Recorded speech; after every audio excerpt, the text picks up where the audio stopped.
ready, G-Bomb? I am.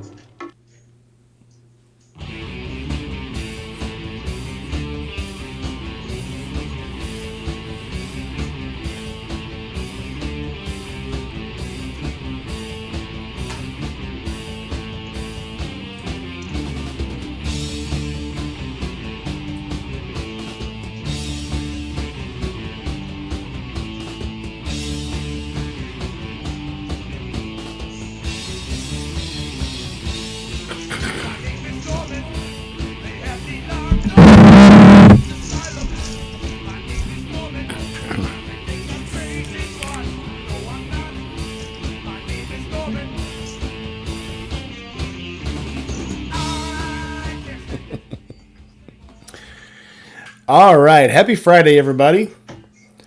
Welcome Hey. welcome to Rainy Nights with Friends. So today, different than any other night. Usually, we start with a good topic and we roll, and within about 30 minutes, we're off topic. I got some feedback coming from you. Oh, my bad. All right, so if you guys look at the Okay. very top, if you guys would like to join tonight, I'm trying to hide my bandage here. Okay. So the reason I was late getting on tonight, so I actually tried to cut my whole face off, and I have Joe said he'll be in a second. yeah. So yeah, I have very high hemochromatonia, not hemochromatic like eyeballs. It's like my hemoglobin's really high. And so when I cut myself, I bleed like a stuck pig. So I've been trying for the last 30 minutes trying to get my face to stop bleeding, and it was unproductive. So, well, the bleeding was productive. That was good. So I'm supposed to give blood every month anyway. So maybe this month I don't have to give blood. So yeah, there was blood all over the bathroom, all over the shower, all over the side of the tub, all over the side of the jacuzzi. It was great. All over the sink. It was a cool time. So having said that, if you look up at the top of the chat there, I have the link if you guys want to get in on the chat tonight. So tonight's a free-for-all. There's lots of stuff going on, lots of charities. What the hell? I thought own it. I thought Biker Girl came in for a second. So if you guys anything we want to talk about tonight, it's free and open. Joe's on his way in. I think Greg is going to be jumping in here soon. So Doug's going to jump in. But we'll have people coming. So hang around, stick around. Let's see what happens. In the meantime, do you guys got any questions in the chat here? Let's see. Yeah, Serenity Kitty, you can jump in on your phone if you want to. He said he's not going to tonight. If you feel shy, it's fine. It's fine. All right, so I will go ahead and break the bad news to some of you guys. I will not be making it to Forgotten Angels this October. I'm still very subconscious about this thing on my chin. So I have friends who I promised if they ever went to Barber, I would go watch them race. And it just so happens that that's the weekend that they're going to be racing in Barber at the WRCA. It's a father and daughter team I interviewed probably about 3 months ago, Itty Bitty Race Committee. So they're going to be at Barber. Yep. So they're going to be at Barber, and I'm going to go watch them race. Paul, welcome in. So I will not be at Forgotten Angels because I take these commitments. Forgotten Angels, man, I can do that anytime. Being able to watch your friends from half the country over race, that's a different thing. So I'm gonna go watch them, and while we're there, I'm gonna go watch tour Barber again. So I'll be making a video at Barber. So having said that, sounds like a lot of fun. It is a lot of fun. You should go with me. I might do that. I'll pay for your ticket if you come. Will you? You can be my backup. Will you come? Sold. Okay. Yay. I'll go. You got to serve food though. I'm just kidding. Do I have to pay to serve food? No, you can serve it right from. So Buc-ee's is right across the street from the hotel that I reserved. So we can go to Buc-ee's and you can you can feed me out of the wrapper. Maybe, I don't know. Just throw it into my mouth. You keep it up. Your wife is going to have some real misgivings about you and I taking off on a road trip. She would never. No, we love you more than anybody. So who else is in the chat tonight? Let's see. Well, Let's. Serenity Kitty, sick bastard. Joe's getting a cup of coffee. Dragon Paradox is in tonight. Yep. Joe's getting coffee. Who else is jumping in here? I had Big John was supposed to be going with me there. We'll see. Since he never can seem to make it to Forgotten Angels, maybe he can make it as far as Birmingham. So I enjoyed riding through Birmingham last time. It's kind of cool. Birmingham is probably one of the only big cities I don't mind riding through because, usually when I ride through Birmingham, it's like midnight or 2 a.m. Coming back from Forgotten Angels, I usually ride through Birmingham about 10 o'clock at night. Going down to Forgotten Angels, I usually ride through about 10 o'clock midnight also. So not a bad gig. I like it. The roads are huge. It's easy to get lost there, but you gotta watch those signs, especially when you start heading north.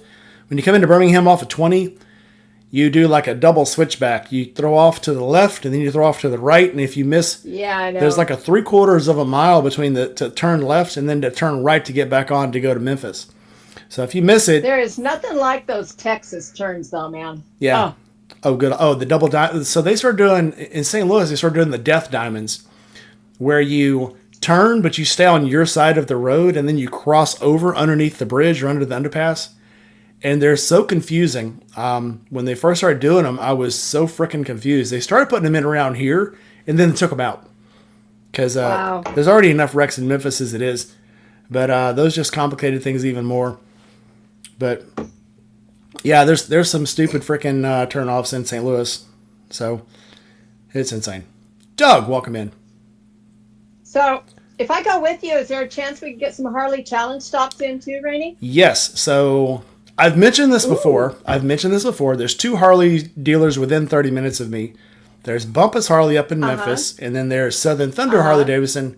Southern Thunder used to be Graceland Harley Davidson until the Presleys sold the name, and then they basically sued them for the name back, so they changed the name to Southern Thunder.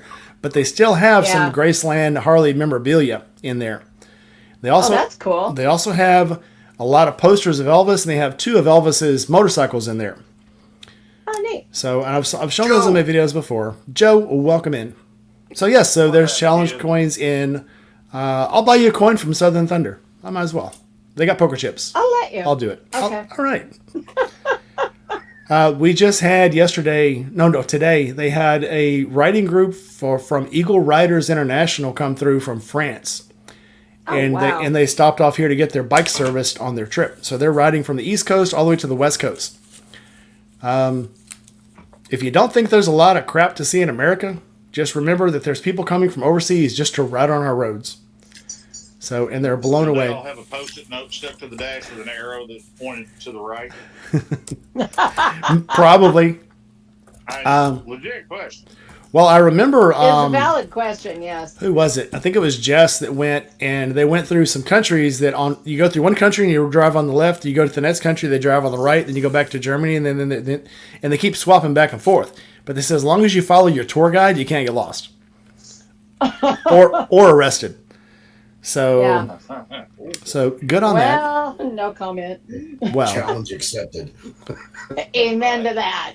I promise you do not want to get arrested in a foreign country. No, you don't. So I was on an extradition team. So back in during Desert Storm, one of the guys off the Enterprise decided to take a piss on the Turk statue. And they arrested him very quickly. Very quickly they arrested him. And State Department and a few of our finest boys in black went over and extradited him very quickly. They walked in like they owned the place, grabbed him, got him back to the cruiser, put him on the first E6 out, flew him off the carrier before they knew what was happening. What a moron. Yeah, so the next morning when all the officials came in to execute this guy, he was gone. Execute him? Oh yeah. Oh, this is a Muslim country. He pissed on the Turk statue. Oh. Literally the guy who founded Turkey, they pissed on the statue of him. Yeah. Yeah, that didn't go over well. Justice is quick in foreign countries. Oh, yeah. I've mentioned this before. So if you're in a foreign country... Yeah, it's true. Everybody always talks about how many people we have in prison in America. That's because we don't kill them all as soon as they break the law. Yeah. And even European countries, you break the law, oh, we sentenced you to death. Good night. You've got till like tomorrow. They put you down quickly. They don't play. So South yeah. Korea is different.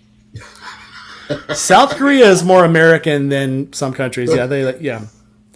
Now places like some of the places, Turkey being one, if you're fit and you've just broken some laws and they can get some work out of you, they put you in a mine. What was the movie Midnight Run? Anybody remember Midnight Run from the 70s? Oh God, that was a creepy freaking movie. Well, it's a true movie. And also, what was the other one with the chicken? It broke down Palace. As long as they can get work out of you, you might stay alive long enough to serve your sentence. Otherwise, you're probably going to die. So, anyway, beyond that, welcome to the channel, everybody. Talk about jail in other countries. Yeah. Moral of the story, if you go to another country, obey the laws. Yeah, because you don't know which law carries the death penalty and which one they're just going to say, go.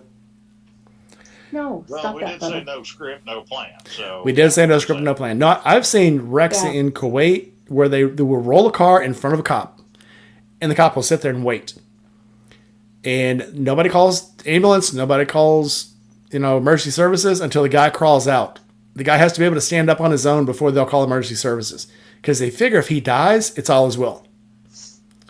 But I've also seen guys. I'm not kidding. Wow. If they crawl out of the car, most of the time they won't even try to save the car. They'll just start walking, because to get the car, let's say if you have a Lamborghini and you wreck it, Lamborghini costs about $120,000 up to $200,000. If you wreck a car and you want it fixed, you've got to buy a license from the government first to have the car rescued. Then you have to have a restoration license, which is probably going to cost about $100,000, and then you got to have it fixed. So about once a week, you'll see these big flatbeds, or these two, the ones with the poles on the side, go through there with a crane on the back, picking cars off the side of the road or pieces of car. Because again, Kuwait has a posted recommended speed. They don't really have a speed limit. So these wrecks are going to happen at about 200K. There's not a whole lot of car left over. And I've seen 2 motorcycle wrecks when I was there where the motorcycle pretty much disappeared. They drag race between. So Kuwait's set up like you have a middle ring, and then you have second ring, third ring, fourth ring, fifth ring, sixth ring, seventh ring, eighth ring. They drag race on seventh and eighth ring because the further you get from the city, the longer the stretches are between the highways that cross them. So you're looking at between 2 of the highways on eighth ring, it's about 20 miles.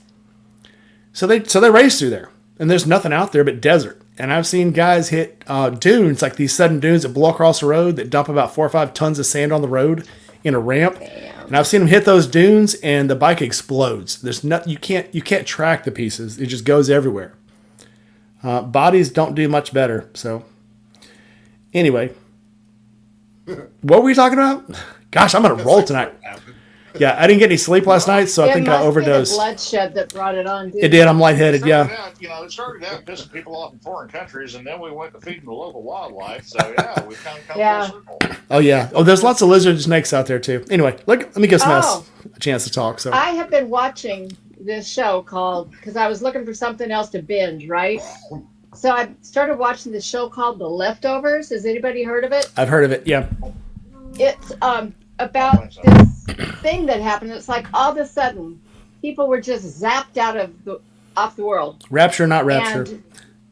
Exactly. Yeah. Well, and so nobody could figure out a rhyme or reason for which people got zapped.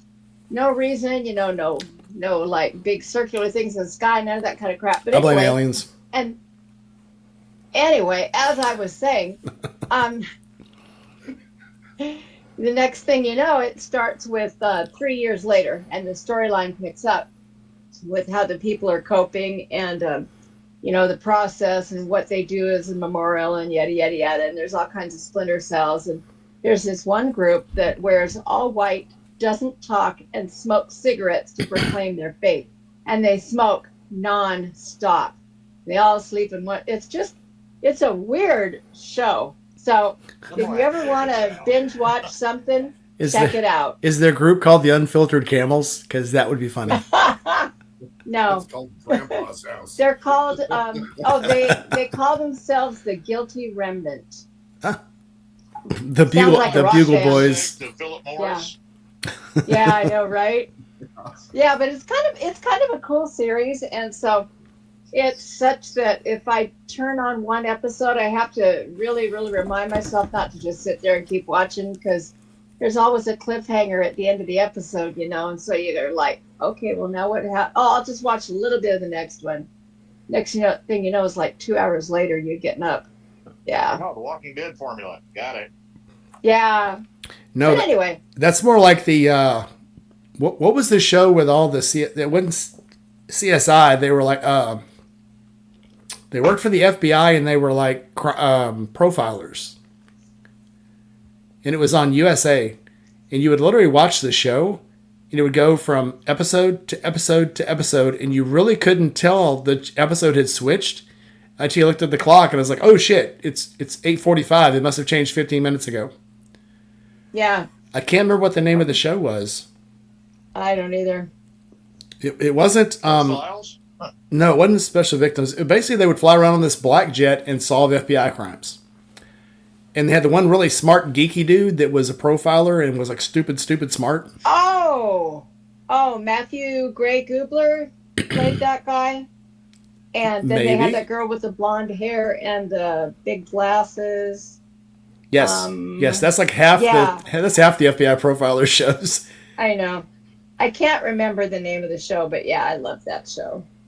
That's the profile for the profiler shows. Yeah. Yeah. Profile. You need a geeky girl who drinks way too much high caffeinated soda that works in a lab. Yep. And then you've got the asshole that runs the unit that nobody else in the unit likes, but they trust him because he gets the job done. And they keep trying to fire him. But he keeps coming back because he's really good. It had the dude that was, hello, my name is Inigo Montoya. You killed my father. Prepare to die. You had that guy in it. Oh, yeah. Somebody out there. Montoya? Person of interest? Inigo not Montoya. Person of interest. Anybody out there got any ideas on what show that was? And yes, Serenity Kitty, I do now see the value of a topic. I don't. I think we did better without the topic. Abby from NCIS. I remember Abby. Yep, Abby. Polly Peretti. The funny thing about that show is it's been around so long that when you see him now, you're like, oh my God. Yeah. Well, that's the way it was with ER, too. If you go back and you watch the first episode and then the one where they finally finished it up, which, by the way, I think that ER did a really nice job of wrapping it up when they got all done and quit shooting. But which shows don't seem to do anymore. No, as long as they keep making money, they keep wanting to make shows, and it eventually gets to the point where it was like, Jesus Christ, stop making shows. They don't make any sense anymore. Evidence Grey's Anatomy. Absolute worst series ending on the planet. It's actually a tie. Fallen Skies with Noah, what's his name from ER? And Noah Wiley. Star Trek Enterprise. Noah Wiley? Noah I've Wiley, never thank seen you. it. I've never seen it. Was he The premise of horrible? It was great. No. Fallen It was Skies. like 5 seasons long. It was an amazing sci-fi series with a really good premise that was both based in reality and believable.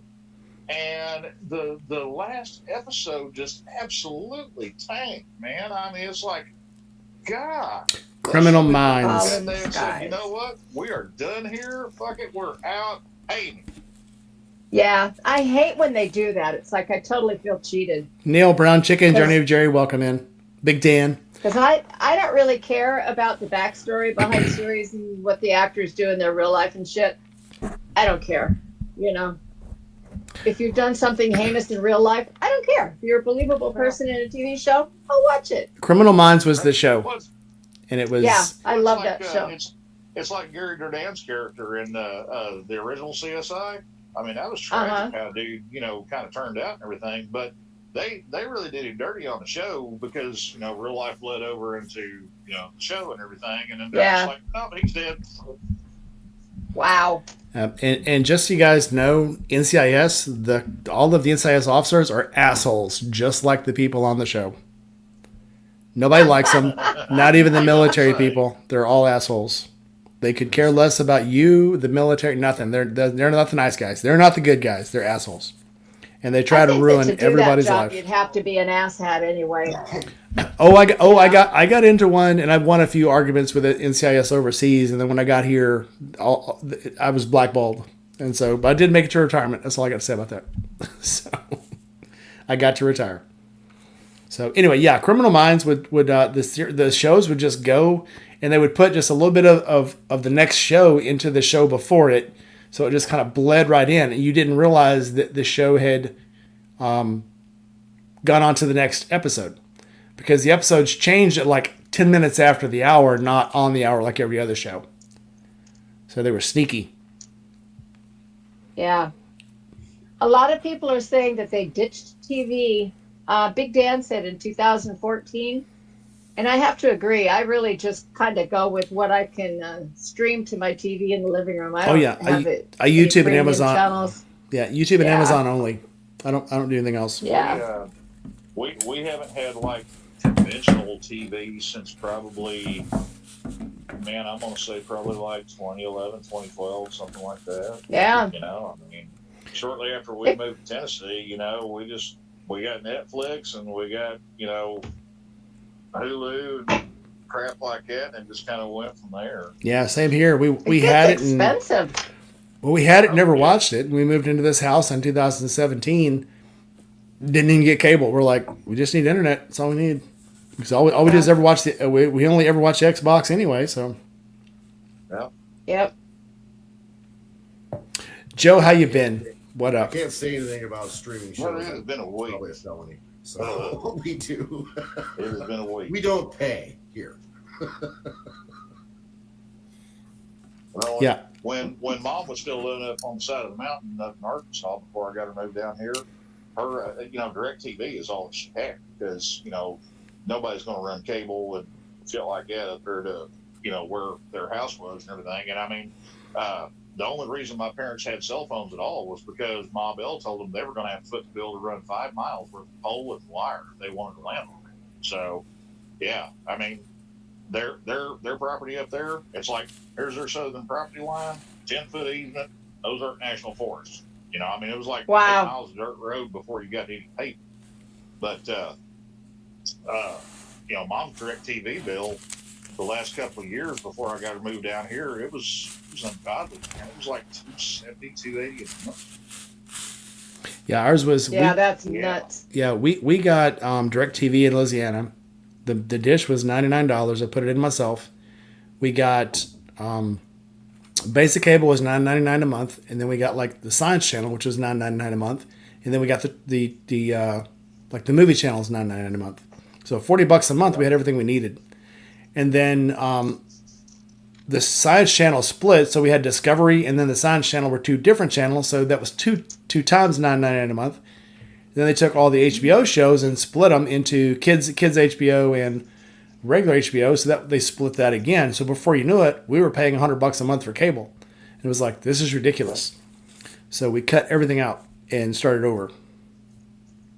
Pretty much did it for us is like right about the time Sci-Fi Channel folded up, and when Discovery started getting real big for their britches, and the rates went up. And when they went fake.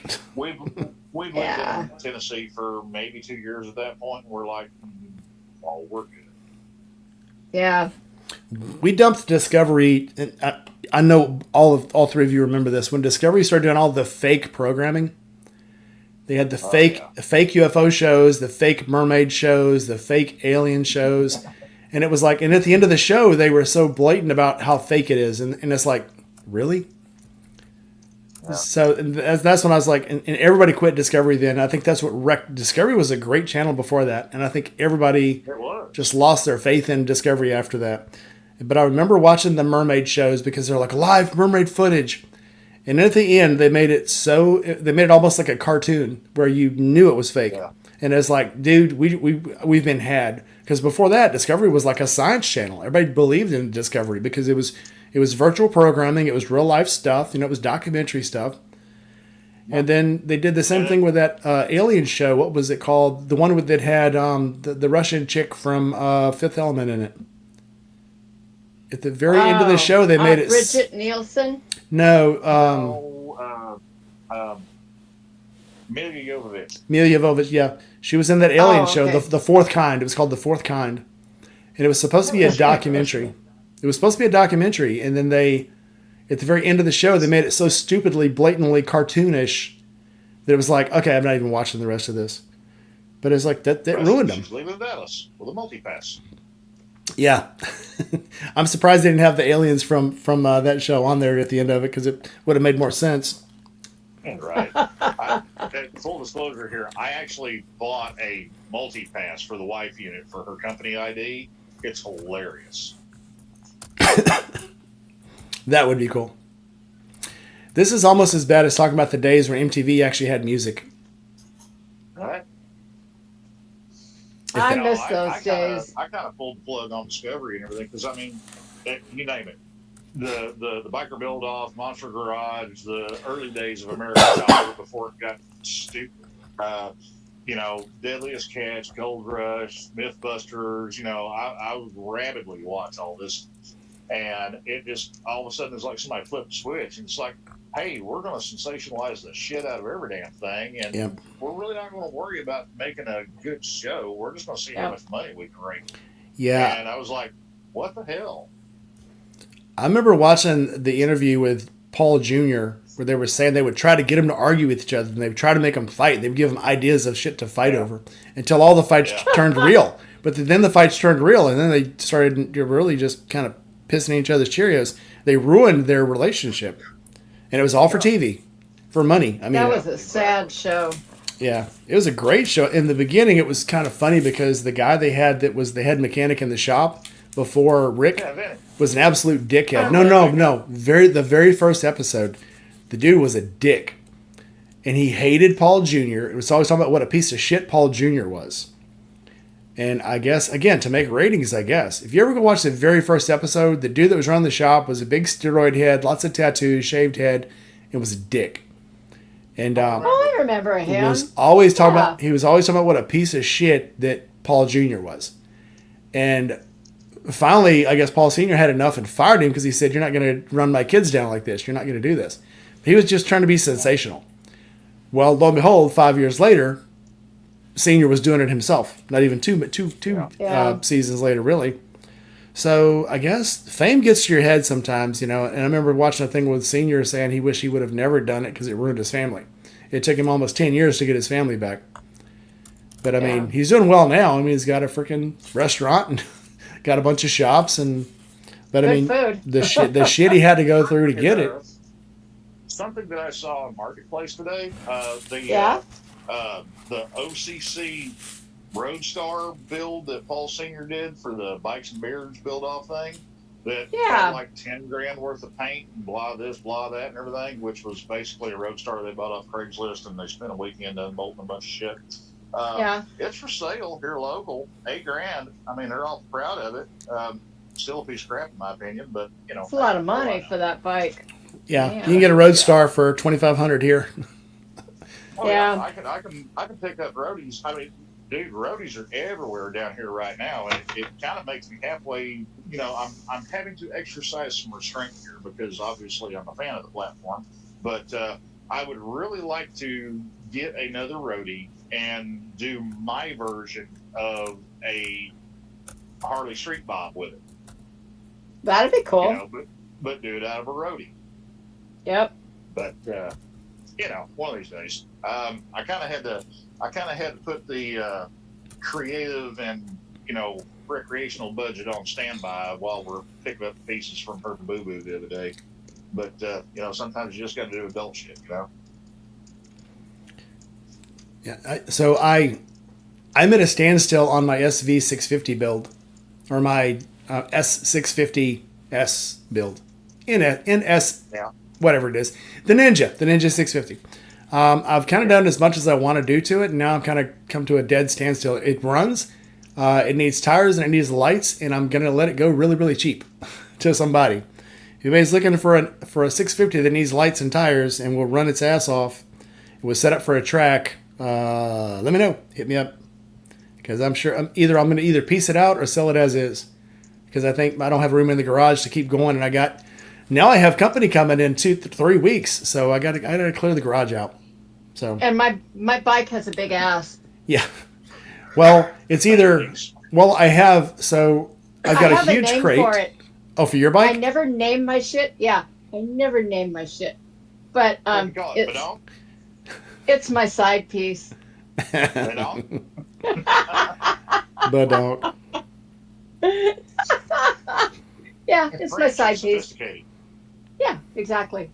Yeah, so Paul's asking about us at the camp out this year. So we've I answered. if I did, yeah. So yeah, I have Yeah. the father and daughter race team that I interviewed about 2 or 3 months ago is going to be racing at Barber that weekend, and I promised them that I would see them when they raced at Barber.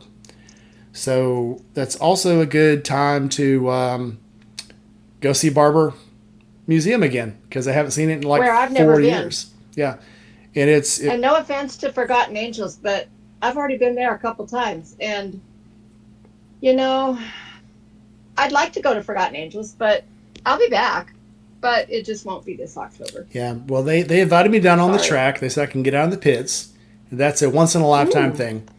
So actually, it's a twice in a lifetime thing because I did it when I went to Billy Lane's vintage race. So I was in the pits then. I got to meet all the racers and stuff and all the mechanics. So twice lightning strikes twice. So I could get used to this. I could make this a habit. This is pretty freaking cool. So I yeah. used to pit for a friend that had a top nitro fuel bike, and man, that is a definite rush. Yeah. Yeah. Actually, it happened a couple weekends ago too. So I was at the drag race and was in the pit. So shit, I'm getting lucky. I don't want to give it up. Damn, I'm good. Well, it's like back in the spring whenever I went to Daytona for the 200. You know, we were down in the infield, you know, walking through the garages and everything, you know, before they flagged off the Superbike race, the King of the Baggers race, and that's the first time I've ever been to Daytona in my life, and I'm walking around just cheesing the whole time. Oh yeah. You know, and she's looking at me like, "Stop it! You're embarrassing me." I'm like, "Nope." But, I want to go to Daytona really bad. well, oddly enough, don't make any hard plans for this coming March because Okay. I'm going back. And you know, if you I'm wanna your come girl. I'm along, going too. You Yep. are more than welcome to come with. I'm in. You know, I'm gonna kidnap Drew and Angel from the shop, and they don't know about it yet. But you know, if they're watching, they may know about it now. So you know, figure it out, guys. We're going to Daytona, by God. Okay. Sounds like a plan. Cool. If I have to, I'll fly over and rent a bike when I get there. I'm there I got for it. something here I can loan you. Okay. Jerry asking how much I said, is I put you on some the of my busted junk. Jerry Men asking how much acting I'm like selling the kids. Ninja for. I'm gonna let the Ninja go for as much as I can get for it. I've put in probably $1,000 into it, and I want my money back. So, what's funny and joking probably, you get a simple project, and all of a sudden you've thrown a couple thousand at it, and you're like, Yeah. it's still not where I want it to be, and it should have been.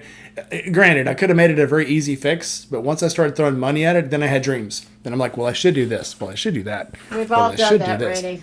So yeah, We've now all I'm. done A prime example of that I had to deal with today. Story time, kids. Get comfy. Oh yeah. Okay. Let me get my cookies. We had this dude come in a couple of weeks ago, and he had a 250 Rebel. Keep in mind, this is a 2016 model 250 Rebel. And, I mean, if you've seen a 250 Rebel, you've seen all years. The only thing they changed on these damn things is the sticker on the side of the gas tank and what color of paint is sprayed on. So everything interchanges on them, except for, like, 2 things. Anyways, he bought this bike for $1,000. It's got electrical problems. It don't run worth a damn. It kind of putters, and that's about it. The rear tire, literally, you could see the air in it. So, you know, we had to put tires on it and everything. He puts tires on this thing. He puts chain and sprockets on this thing. We pull the car, clean it, rebuild it, put it back on, get it tuned up, get it running. Come find out it's got an oil leak. Some Ultra Bright had apparently lost the original drain plug, and they just had a bolt stuck in the case. And he got lucky. We didn't have to, you know, fix any threads in the cases or anything like that, because usually people will just gronk the shit out of the drain plug on a Rebel and they end up pulling the threads out of the case. So we do that. We deal with all that stuff, get it serviced and everything. We he didn't want to spend a whole lot of money on the electrical on this thing because by this time he's already into it pretty deep. And we basically just, tidied up what we could and everything. And we took the turn signals off of it because he's like, I'll just use hand signals. Okay, whatever. Nobody knows what hand signals are down here, okay? Hand signals will get your hands not over. Yeah, I noticed that. So then we were doing the tires on it, and once upon a time, somebody had run the front brakes on this thing middle to middle so long, the front brake rotor is not a brake rotor anymore. I mean, it's so thin that you could probably grab it and flex it like that and bend it like a taco shell. So we got to put a front brake rotor and a set of pads on it. Got to do that. Some Ultra Bright in the past had stripped out the Allen heads on the retainer pins that holds brake pad and the caliper. So what did they do? They didn't drill them out. What they did is they took a Dremel tool and they cut the pin on the inside of the caliper to where they could slip the brake pads out.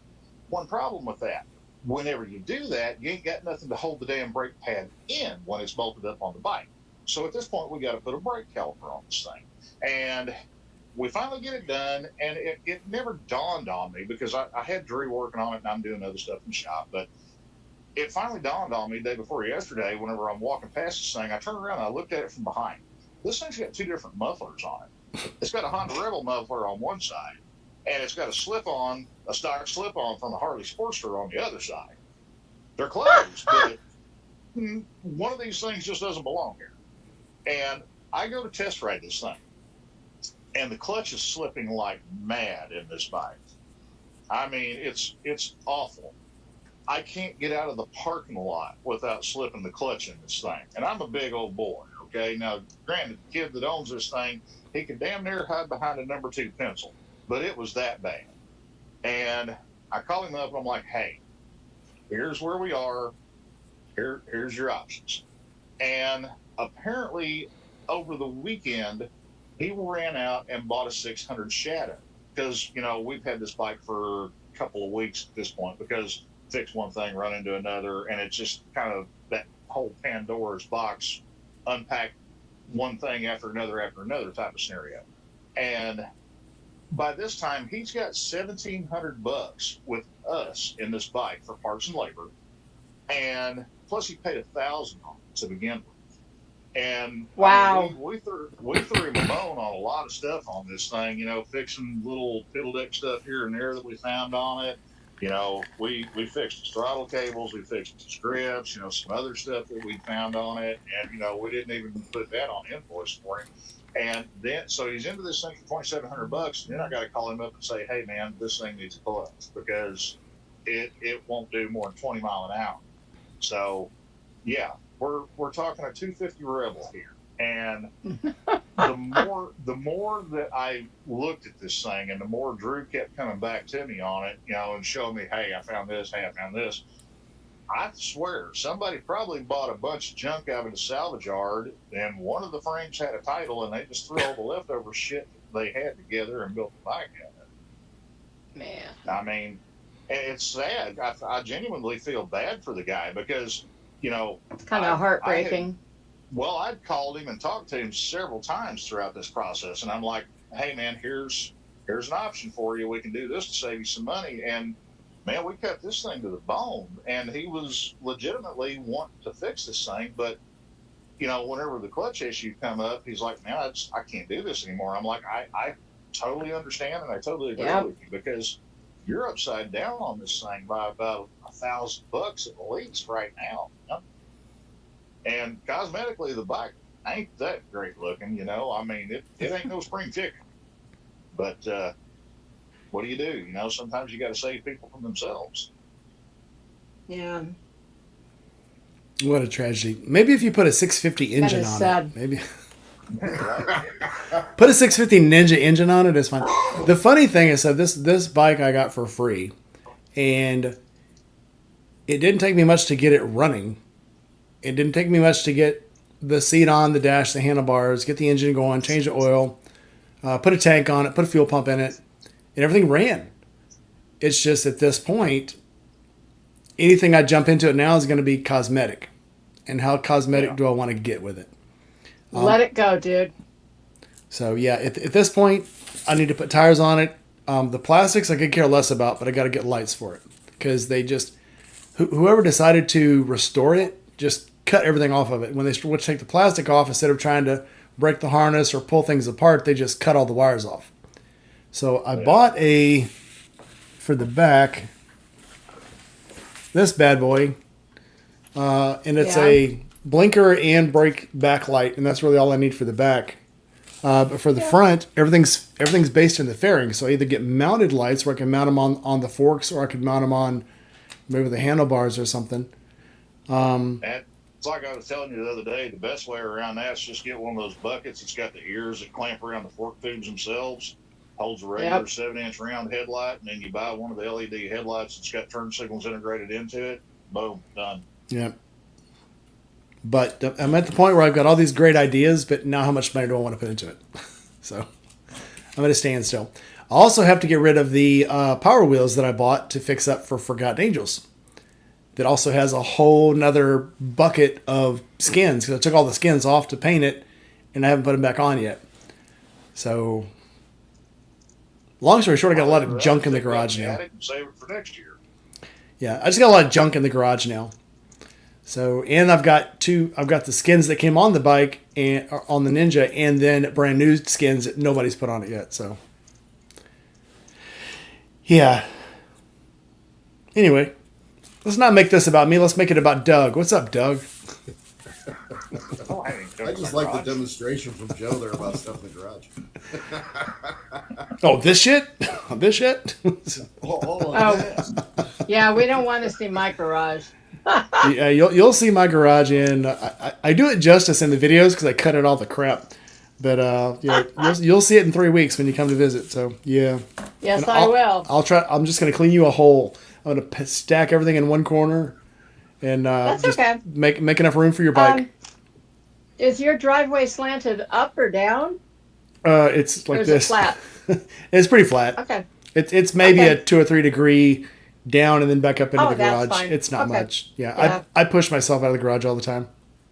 I am very careful on that Road King about where I park it. And as a matter of fact, when I got my oil change today, they had parked it in a way that I didn't care to back up from.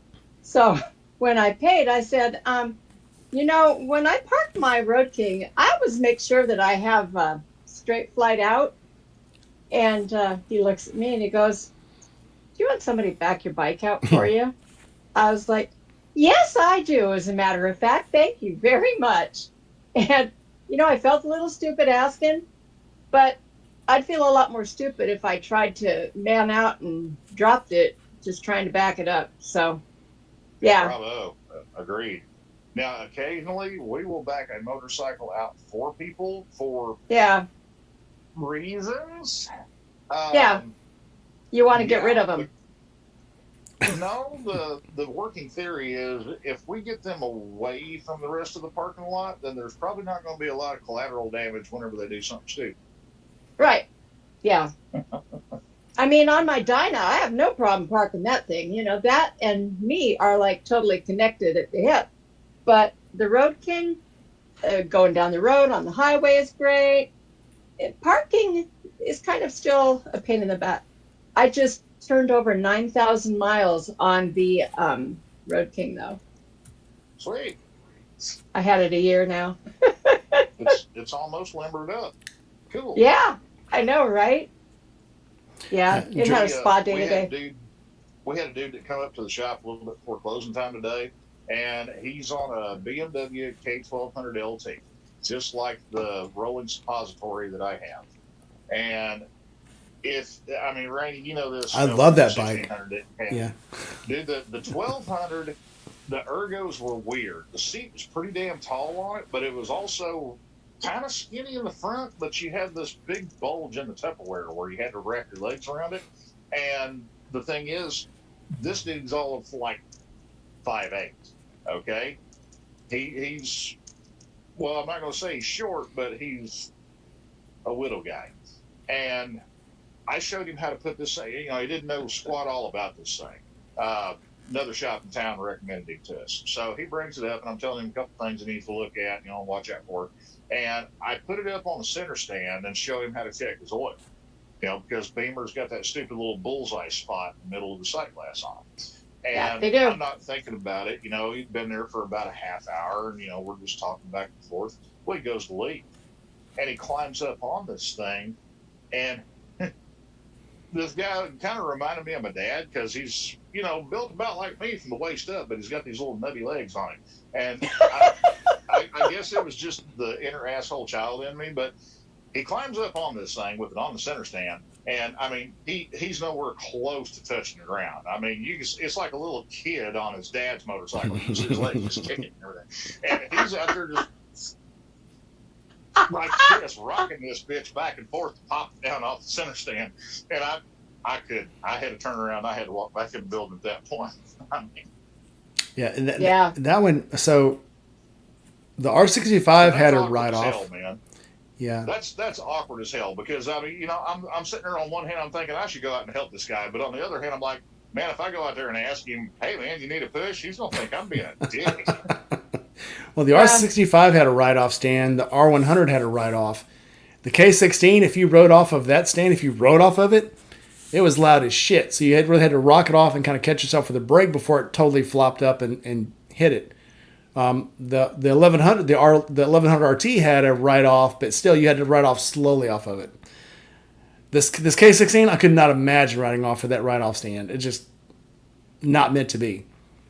Well, That's what I do with the Road King. Yeah, if I can't reach the kickstand, you know, because I'm short, sometimes I can't. I just take off and let forward momentum take care of it. Well, kickstands you can do that with. I mean, but a center stand. No. Some of them are meant to, some of them are not. Well, the thing is, on my K1200, it's got the ultimate anti-theft device because you know how on the later generation K1200s they had the electric center stand where it would power itself up and down. Well, you could still push it off of that. The guy that I bought this bike from, he built his own powered center stand, and it's got a two-way hydraulic ram with an itty-bitty little hydraulic pump that's mounted inside of one of the just on the inside of the right side saddlebag. And it's got a little rocker switch up on the handlebar where you just flip it and the hydraulic pump kicks in, and it pops it up on the center stand. The thing is, you can't get that thing down unless you have the pump running.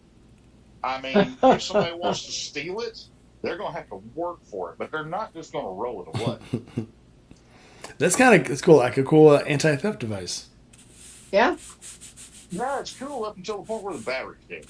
Then it's kind of a Yeah. pain in the dick. Then I would You know concur. how the old K bikes were, if you park them on the side stand, they kill skeeters and fog out your neighborhood and everything because of all the oil that leaks into the cylinders. Yeah, Drew says he doesn't have a garage. And very sad face. Once I got a garage, it's like I can't live without a garage. Oh, yeah. And I used to have carports and put the bikes outside, put them under the carport, not a big deal.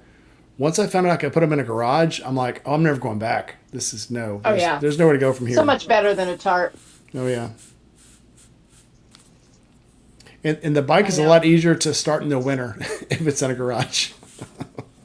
I've got a one-car garage attached to the house, which is right by my bedroom, so I can see my bike access at all times, which is nice. And then I've got a shop and a garage behind my house where I store the accessory motorcycle and parts. The accessory ones. Yeah. Well, the shovel head's in that garage. And it's brand new engine and it's brand new transmission.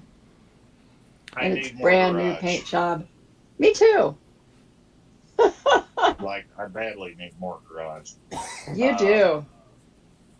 Oh, you got no idea. Oh. Yeah. Before I started doing YouTube, my garage here was filled up mostly with gun stuff.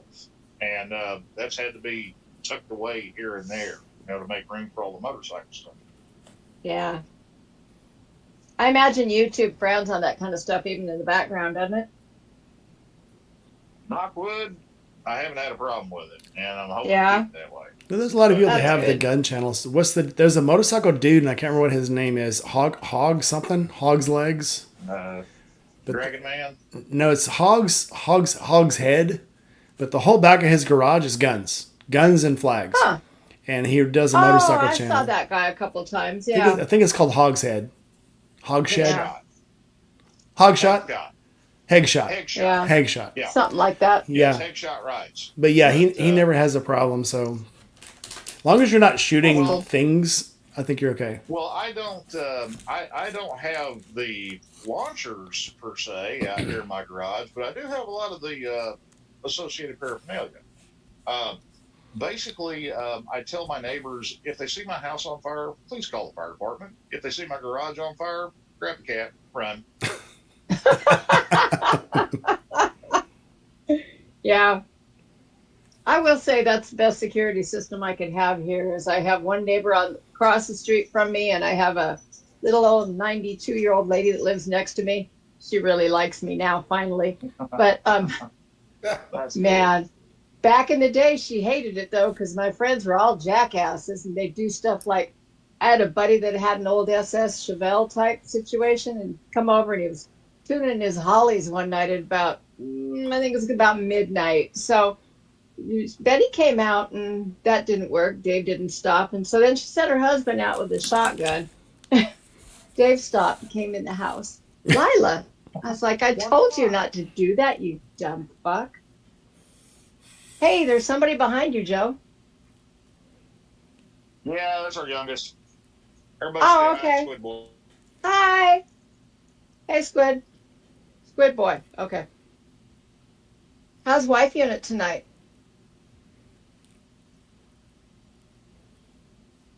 I think it just Joe froze glitch up. out on us. I think he froze. Oh. Rose. Oh no.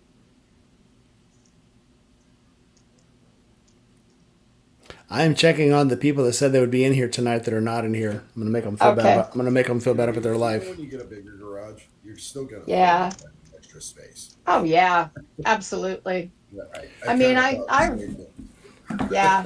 Well, it's like When I bought this house, it was like, I didn't have anything here because I had lived, my two kids and I were living with my mom. So we moved in here and all of a sudden it was like, I got a few things. I had, like the bookshelf with bricks and old wood and all that kind of stuff, secondhand furniture and a TV. Now it's like I am overflowing at the seams and it's just me. But yeah. we moved into I get this too much house. shit. Yeah, we moved into this house, and the kitchen was huge, had 14 cabinets.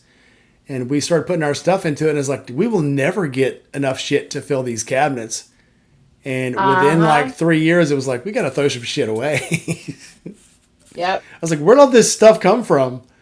Because it was like, oh, Yeah. we got room for another coffee maker. Well, we just bought a blender. Oh, we got this, the electric Yeah. skillet. Now we have electric fryer. Now we have electric. Now we have a Fry Daddy. Now we have this. Now we have that. And it's like everything's full now again. Hey, he's back. Hey. Sorry about that. Tell Squid Boy he's bad luck. Yeah, I know. It maybe that metal plate in his head or something. I don't know. It killed the Wi-Fi. But no, he doesn't have a metal plate in his head. But cool if he did. We can blame so much shit on him. But no, that's our young one, and he's my size. Oh. And oddly enough, our daughter is somehow me and the wife unit. I mean, Lila, you've met my wife. I Somehow have. we spawned a midget, and we're not sure how. Genetics. Some kind of recessive gene or something. Something was hiding out of it. It's radiation. He stayed in the sun too long. Yep. No, she can't stay in the sun too long. I mean, No, she But- can't with that skin. no. No. Fun little She's a pale, factoid. freckledy little thing. Yeah. Yeah, fun little factoid here. When she was at her C school in Pensacola, she damn near got Article 15 because she went to the beach and got a sunburn. Like, Oh, yeah. bad. Yep. Bad. Her battle buddy that was supposed to be rolling with her when they were on Liberty, she dipped out and left her, and they were on the beach, and my daughter had fallen asleep, and then my daughter proceeded to get barbecue. Jeez. Like, not good. I know when my son was in A school, he decided to get a tattoo on his arm to celebrate, because he celebrated very first in his class. And so I flew back to, was it Great Lakes back there? Mm-hmm. Anyway, Yeah. I flew back there for his graduation. And so as I'm so proud, and I'm like, everybody shook my son's hand on the way across the stage. And I wondered what the deal was. they all grabbed him by the upper arm and shook his hand. And they didn't do that to anybody else. I thought, oh, maybe it was first person thing. And my son was like, man, those guys are a bunch of fucking assholes. Because he wasn't supposed to get a tattoo. But he did. And yeah. After that, we hopped in the car and headed home, and he spent the first day icing his arm. Oh, I thought maybe they had put his crow on. We had... No, he got a tiger all down his arm. It's really pretty, but yeah, he of course now regrets it, I think. But I don't know. When I made second on the ship, I made third on the ship and second. Third, we were import. Second, we were out at sea. And when I put second class on, there's this tradition called tacking on your crow, and it's to make sure it doesn't fall off. So they'll just hit you in the arm to make sure it doesn't fall off. Well, there was this AZ1 who, this dude was like the size of a small mountain. And he walks up, congratulations, Keaton. And he went about just like this. And I dropped to my knees. And I was like, oh my God, this dude had arms like legs. In all seriousness, his arms were bigger than my legs. And when he hit me, his arm probably weighed more than I weighed. And the guy behind me was like, dude, stop fucking around. I was like, dude, that hurt. He goes, don't play, man, don't play. And he's like, who's next? And he goes, he didn't hit you that hard. And he did the same thing to him. The dude literally dropped. I thought the dude was going to pass out. But they would let you do it as long as nobody ended up hurt and didn't miss duty. So, but now then when I got my warfare pin, that was a different story because your pin goes on without the frogs on the back, and they tack it into your skin. And Ow. Yeah. They put my warfare device on in the pilot house, and by the time once you made it to the berthing, you were safe. You could put your other dungaree shirt on that had an iron-on on it. But until you got to berthing, everybody was tacking it on. The first person to tack mine on was the CO, because the CO was a Mustang. And he pinned me on the pilot house, and I was waiting for him to put the frogs on, and he went and nailed it. And he goes, oh, you didn't know I was a Mustang, did you, Petty Officer Keaton? And I was like, no, sir. He's like, I'll hold it. And people were lined up on the bridge wing in the pilot house, on both bridge wings and the deck that goes out to the signal shack. And he goes, I'll clear a hole from the signal shack. I'll give you a 10-second head start. And he let me run through the door and run down to the berthing. And then everybody else is like running around the bridge wing trying to get down to the weather decks to get to me. That was a lot of fun though. Because the only saving grace of that, the silver lining is once you have yours, you get to tack on everybody else's. So that was a beautiful thing. Good times. Hey, biker girl. Nice to see you. Hey. Good to be seen. We're talking about snakes and foreign countries and wrecks and driving really fast in Muslim countries, and it's been a good time. How you doing? I'm well. There's no topic, huh? There's no topic tonight. It's a free-for-all. I saw that in the description. Is there ever a topic that we stick with? We don't stick to the topic anyway. Yeah, this is... It never fails. I mean, this is a plan that works every time. So, I mean, it's like... Maybe next time. Maybe next time. So how is the weather? A little Raining. cooler. Yeah, it's a little cooler. What? Raining. Yes, ma'am. Yes, ma'am. Ish. Yes. No, I said it was raining. It's cooled off a little bit. Yeah. No, it's actually next week is supposed to hit the 50s in the morning, so this is going to be a different world. It's been. It was beautiful this morning on the ride into work. Yeah. And Nice. we on a Friday especially, it was kind of odd because it was human drivable traffic instead of nuts to butts. People with their freaking face buried in their cell phone and everything all day. But Yeah. I met up with Angel right when he pulled on the highway. A couple of miles down the road from the house here and everything, and we just zoomed on into Ybor. I mean, we're running like 85, 90 the whole way in, and we're like, this Nice. is weird. We're here early. Yeah. Chasing Ghost says she can't jump in because she's not decent, and I'm like, none of us are decent. I mean, Yeah, I mean, are we talking on a psychological or a moral level? I think all the levels. This is a multi. Yeah. I have safe words for both. Yeah. Multi-level indecency. Yeah. Well, it She goes. also said that she's rather tired and Yeah. not able to jump in. Yep, she works a hard job, so. Yeah. No She kidding. works nights. Yep. Yep. My job has gotten easier in the past few years. I'm getting more clerical type jobs, but now I'm just too old to My enjoy job it. is a lot easier too. Yeah, I bet. I work pretty hard here. Oh, hey, baby, I'm not. I won't knock it. Well, Ghost, thanks for coming in. We won't, if you fall asleep, we don't hold it against Yeah. Yeah, it's all good. She was talking a few minutes ago about I know I watched a little bit of it too. Josh had a video on and he was putting some kind of a kit on a Milwaukee 8 to get rid of all of the electronics, and I thought it was an interesting video, but by the same token I really enjoy the electronics on mine, so you. I do too, especially now that I've used it. The rain mode, oh, the I rain don't have mode that, on but that Street Glide. Oh, I bet you do. I don't think so. I had to find it. No. No, I don't. I've got, but I do have cruise control, and that is the shit. So I didn't know Yeah, I had that rain is the mode. shit. I love it. Even in the owner's manual, it doesn't mention rain mode. It mentions traction control. And if you hit the Oh. traction control, Yeah. if you hit it really quickly, Oh. this little bitty blue thundercloud comes up on the dash.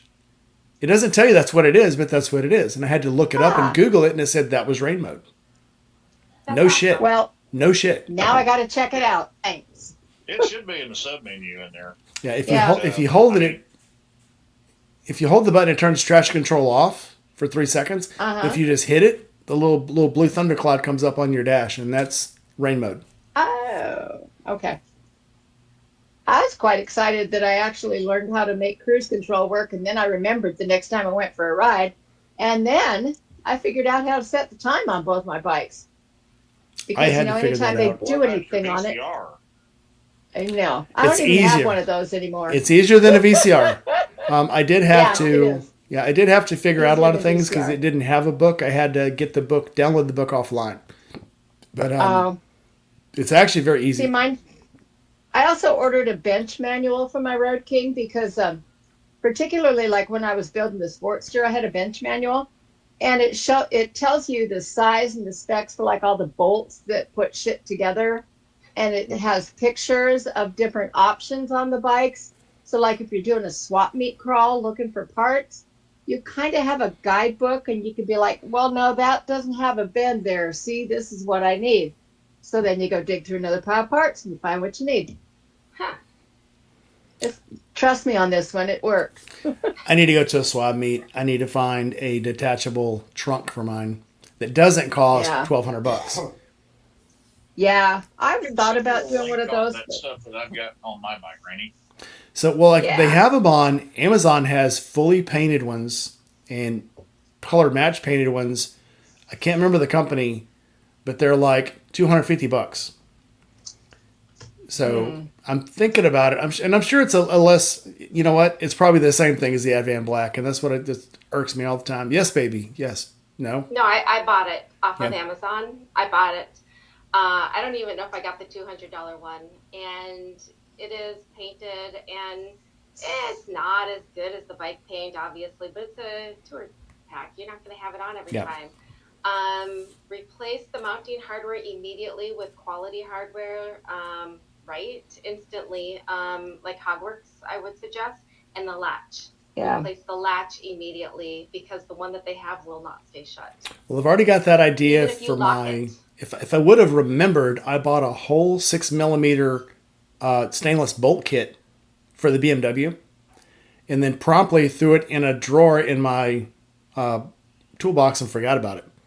When I was putting these little the wind fairings on last weekend, in the video I go, yeah, I'm eventually going to have to get some stainless for this, but I don't have any now. I no more went in the house, and finished the video, got in bed, and like 2 o'clock in the morning, I wake up and went, I have a box full. Yeah. I have 2 o'clock in the morning, I wake up out of a dead sleep and go, I have bolts in my toolbox. So I'll take care of that probably Sunday. The Amazon stuff, that's what I got on the Bastard Glide. The tour pack, saddlebags, all that stuff.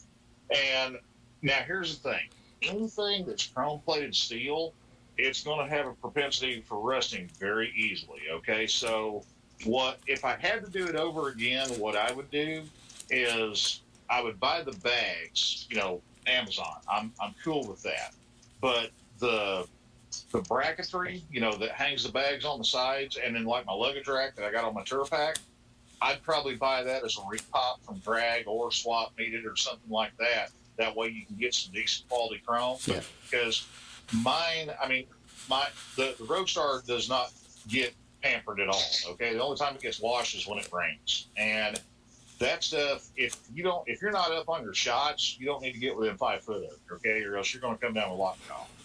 I mean, it rotted very quickly. Well, I get the blacked out stuff. So. The plastics on now the blacked out. Here's the downside on the blacked out, because I got black stuff on, like my highway bar and my bar risers and all that. Their black powder coat. I mean, it may work better for you, but down here in the sun, it bleached out and it went gray pretty quickly on me, probably within the first year or so. And plus, also the powder coat is not real robust. I mean, I've got rock chips and shit all over my highway bar and everything, but as far as the structure of it and the value per dollar, if you buy the tour pack by itself and the light kit that they offer for the tour pack, and then the seat and everything, because I've got a king pack on mine. I mean, if you get like the little chop down version or whatever, that stuff's okay.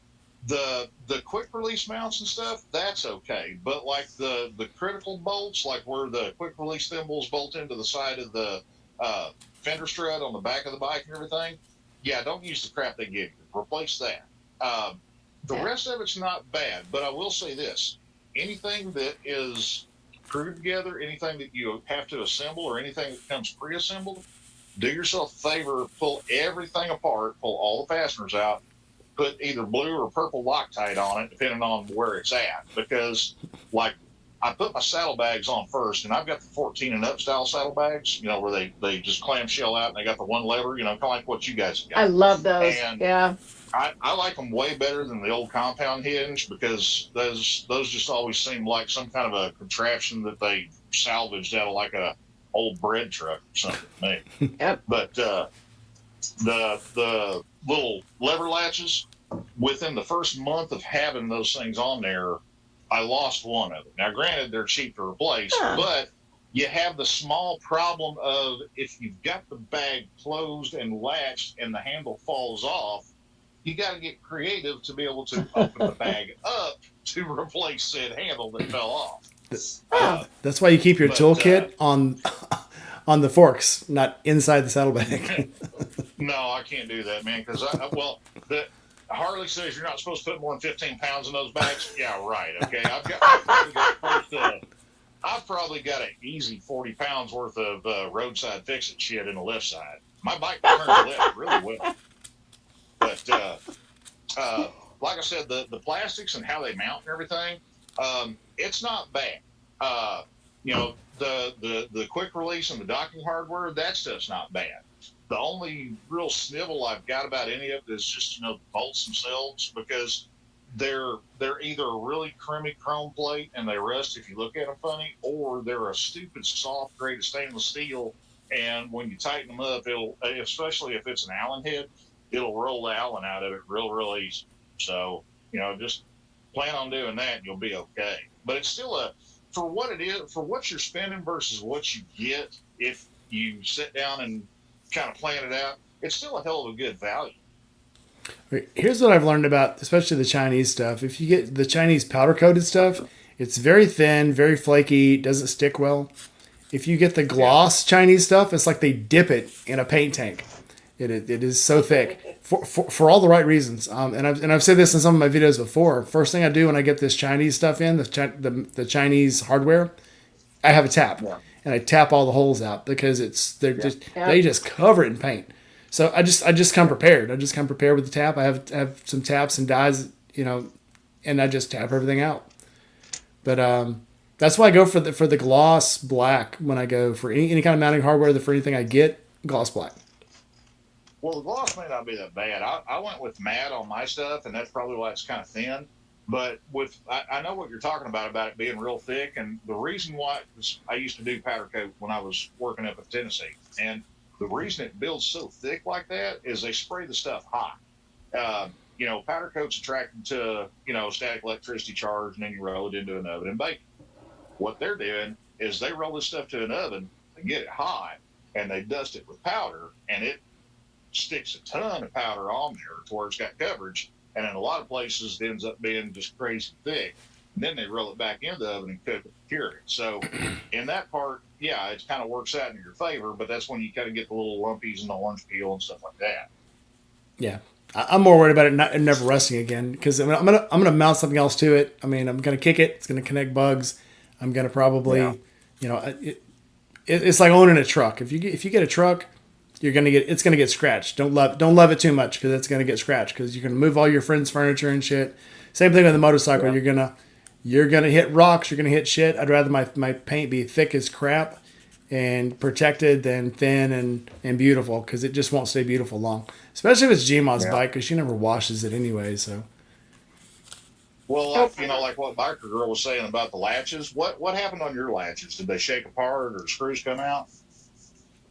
No, at all. It just kept opening, and I locked it. I figured I got this. I locked it, and I took off. And somewhere between Florida and Alabama, lost everything. Man, that sucks. Open. Yeah. Well, see, I've had to replace my latch on my Tour Pack, and it wasn't because I've never had a problem with my Tour Pack popping open. I've never had a problem with it coming unlatched.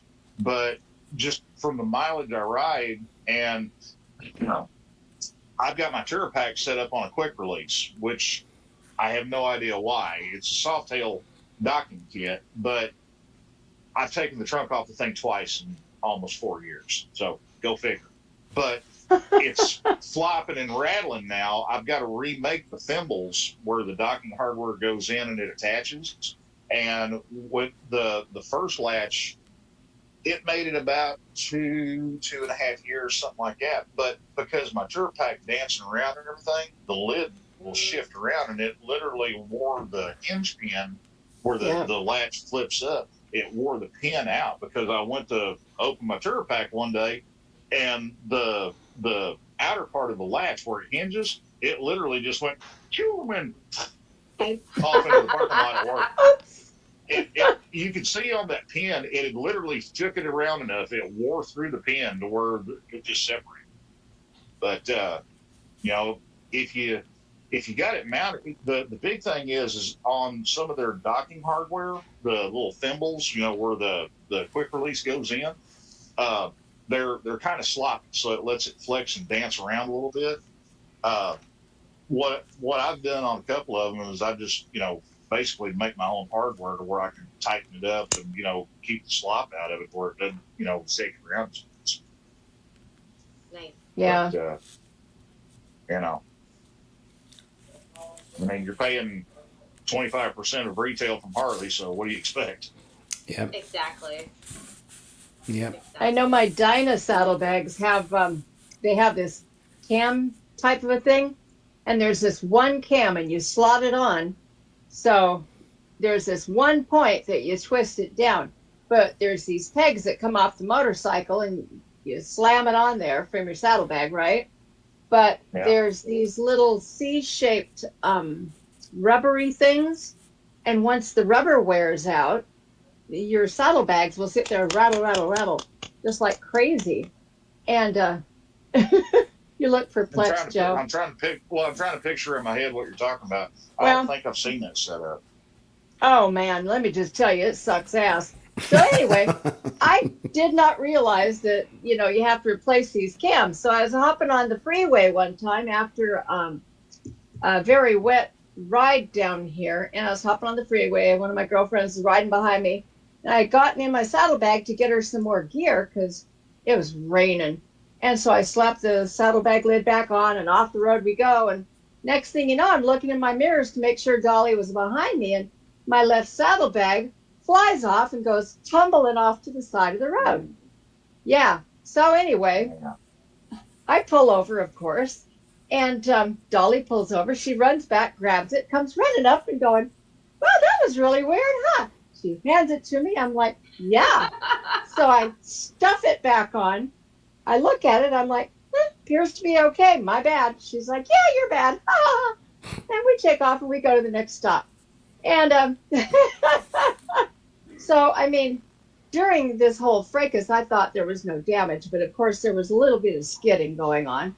And there's a big fracture on the leading edge of the saddlebag, which I fiberglassed and JB welded together. And I think it's been about 50,000 miles and it's still holding. So, yeah, but the moral of the story is that don't ignore those little fucking rubber grommets, man. Quality monkey 25 bucks. Yeah. Well, like you guys with the new touring models where your saddlebags go on the side, it's got that little L-shaped finny bolt thingamajig.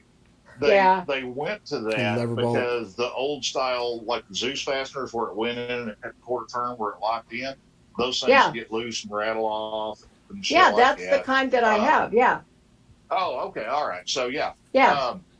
What you can do on those is you can get a clip nut. Actually, you can get the hardware kit. It's a reproduction of the hardware kit from like the 17 and up bikes where it screws in.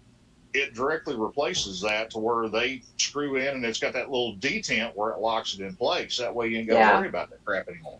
Because mine's a 15 and I don't really ever take them off unless I'm checking the air in the tires or taking it to the shop and it's a space issue up there. I take everything off the bike when I drop it off for overnight. What, your Dyna or your Roku? The Dyna. Yeah, okay. I was talking about the Dyna problem. Yeah. Yeah. Remind me and I'll shoot you a link for that hardware kit because it's like 25, 30 bucks, something like that. But I mean, once you tighten them down and that little ratchet engages, they stay put. They don't go anywhere. Yeah, that would be nice. I got the weird lever bolts on mine, and I don't like them. They take up too much room. When I'm trying to get shit in and out of the bag, it catches everything. Yep. Well, what you can do is instead of the lever bolt, what I did on my bags when I put them on the Yamaha, it wasn't even the little Zeus fasteners. They give you these little cheesy thumb screws, and I mean they were garbage, man. I mean I chunked them straight to trash. But what I did on that is I put just like a regular clip nut, like what you use on, say, hanging sheet metal on a car, a little spring clip. And I put those on the brackets, and I had some studs at the shop, and I had some aluminum, so I just made me some oversized thumb screws that go in, and I can just reach down and drunk on it. Yeah, that'd be easier. It holds it in place. Yeah, that's a good idea. I can get some thumb bolts. Fastening kit. They're $20. Yeah. I bought one about 2 months ago. After my bag fell off on that last trip. Oh, that sucks. Yeah. They're $20 on Amazon. It's whatever it is, saddlebag lever lock kit or something like that. What they call it. Yeah. I don't know, but for a while I got really vigilant because I thought that I might have screwed up. I might have not made sure it was locked on, but so I mentioned it to a couple of other Dyna owners I know, and everybody's like, "Oh no, them fuckers fall off all the time."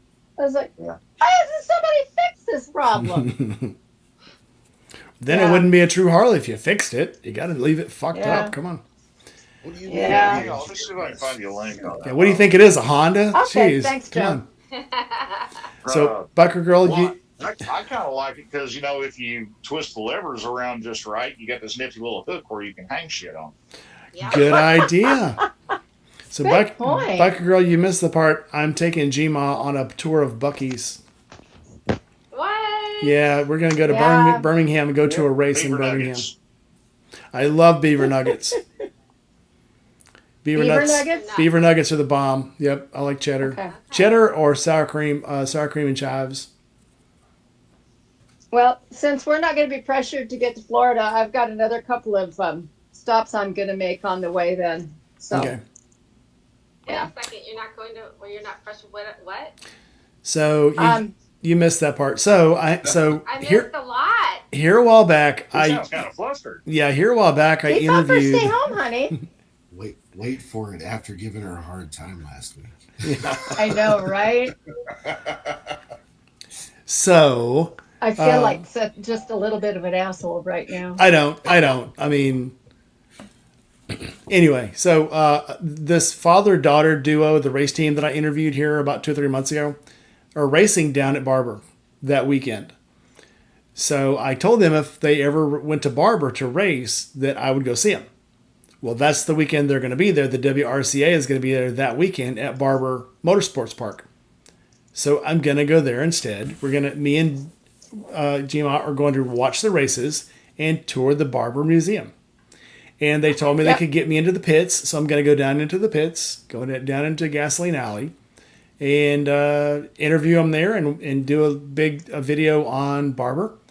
And then I'm going to take Gma to the hotel where they told me that I could bring my BMW inside and park it inside the lobby. Because it's inside the lobby of this hotel. Basically, they've got 4 or 5 old classic motorcycles in there. They've got a Ducati. They've got 2 BMWs. They had an old Moto Guzzi. I think they had a couple of Royal Enfields in there. And they said, yeah, you can pull it in the lobby, put it next to the other bikes. And I'm like, this would be very cool. But in the morning, the staff won't know that it's my bike. And when I try to take it, they'll think I'm stealing it.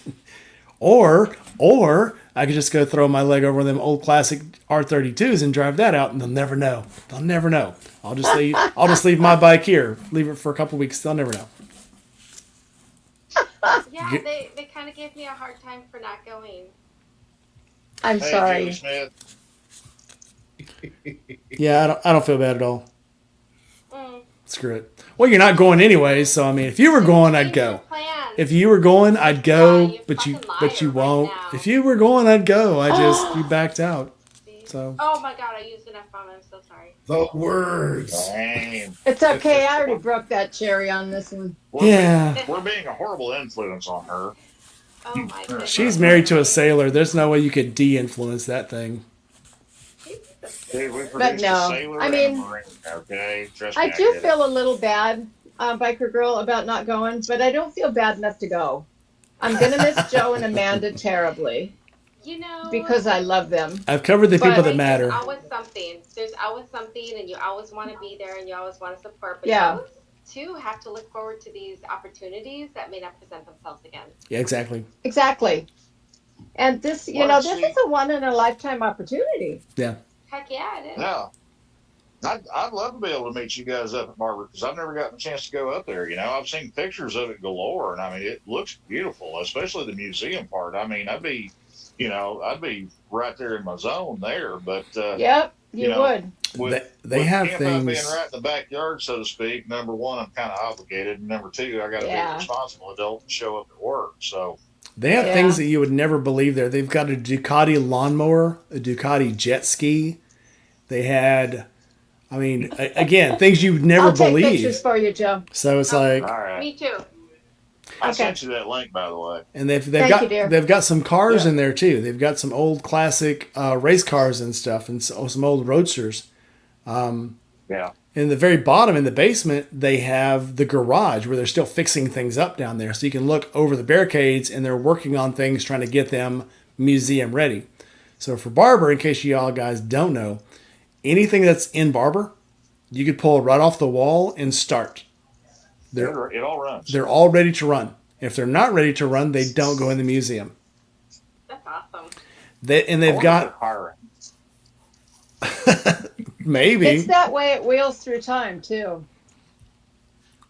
Well, they've got a bunch of movie bikes in there.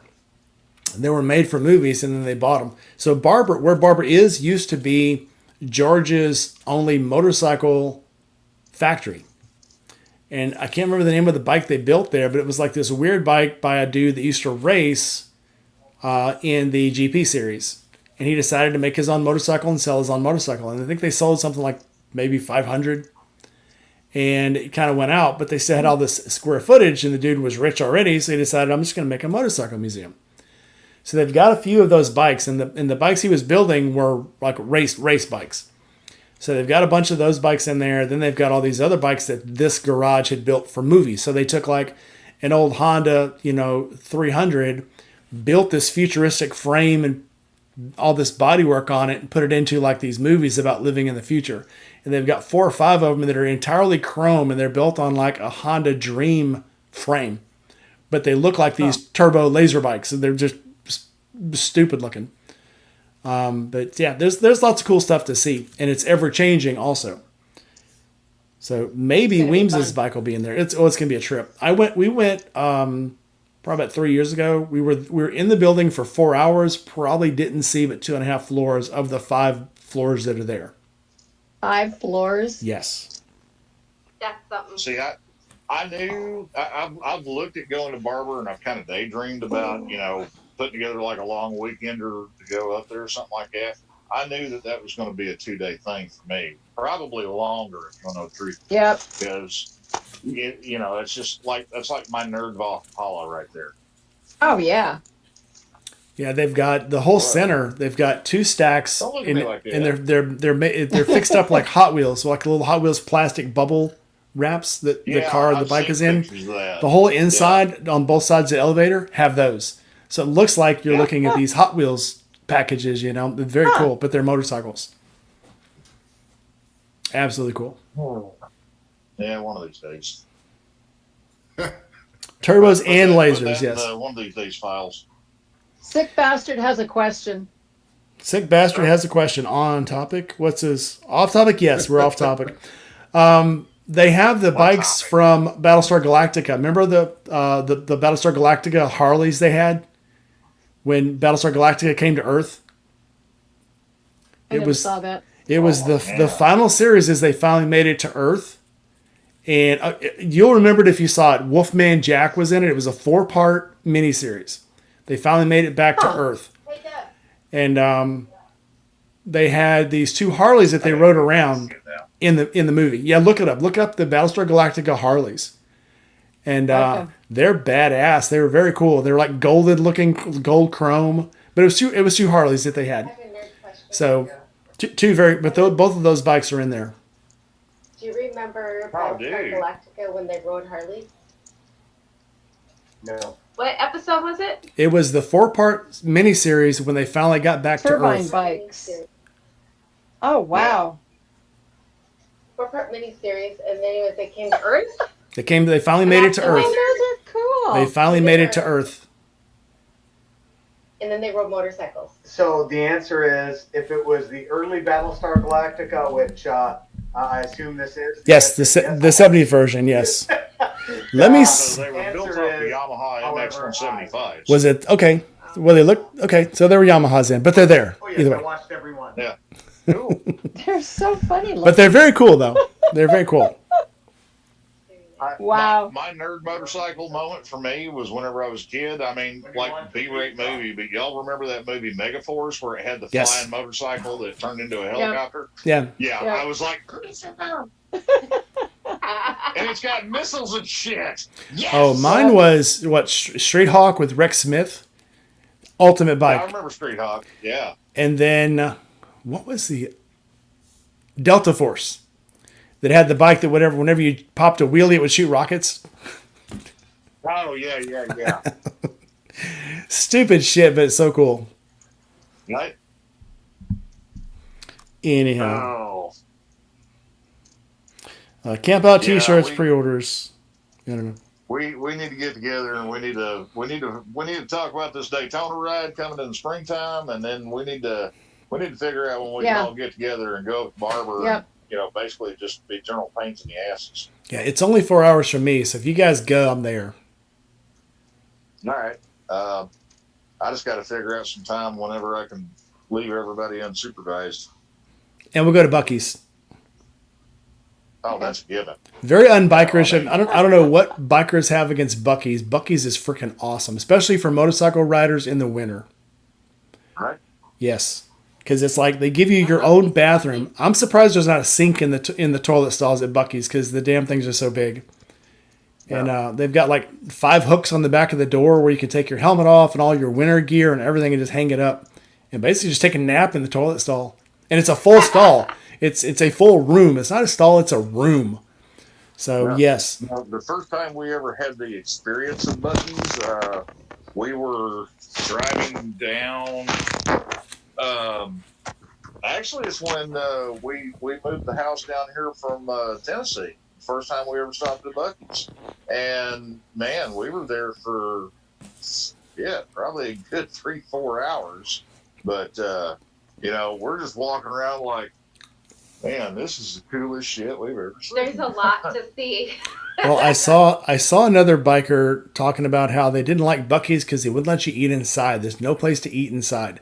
Well, there's a reason for that, because if you could eat inside, people would never leave.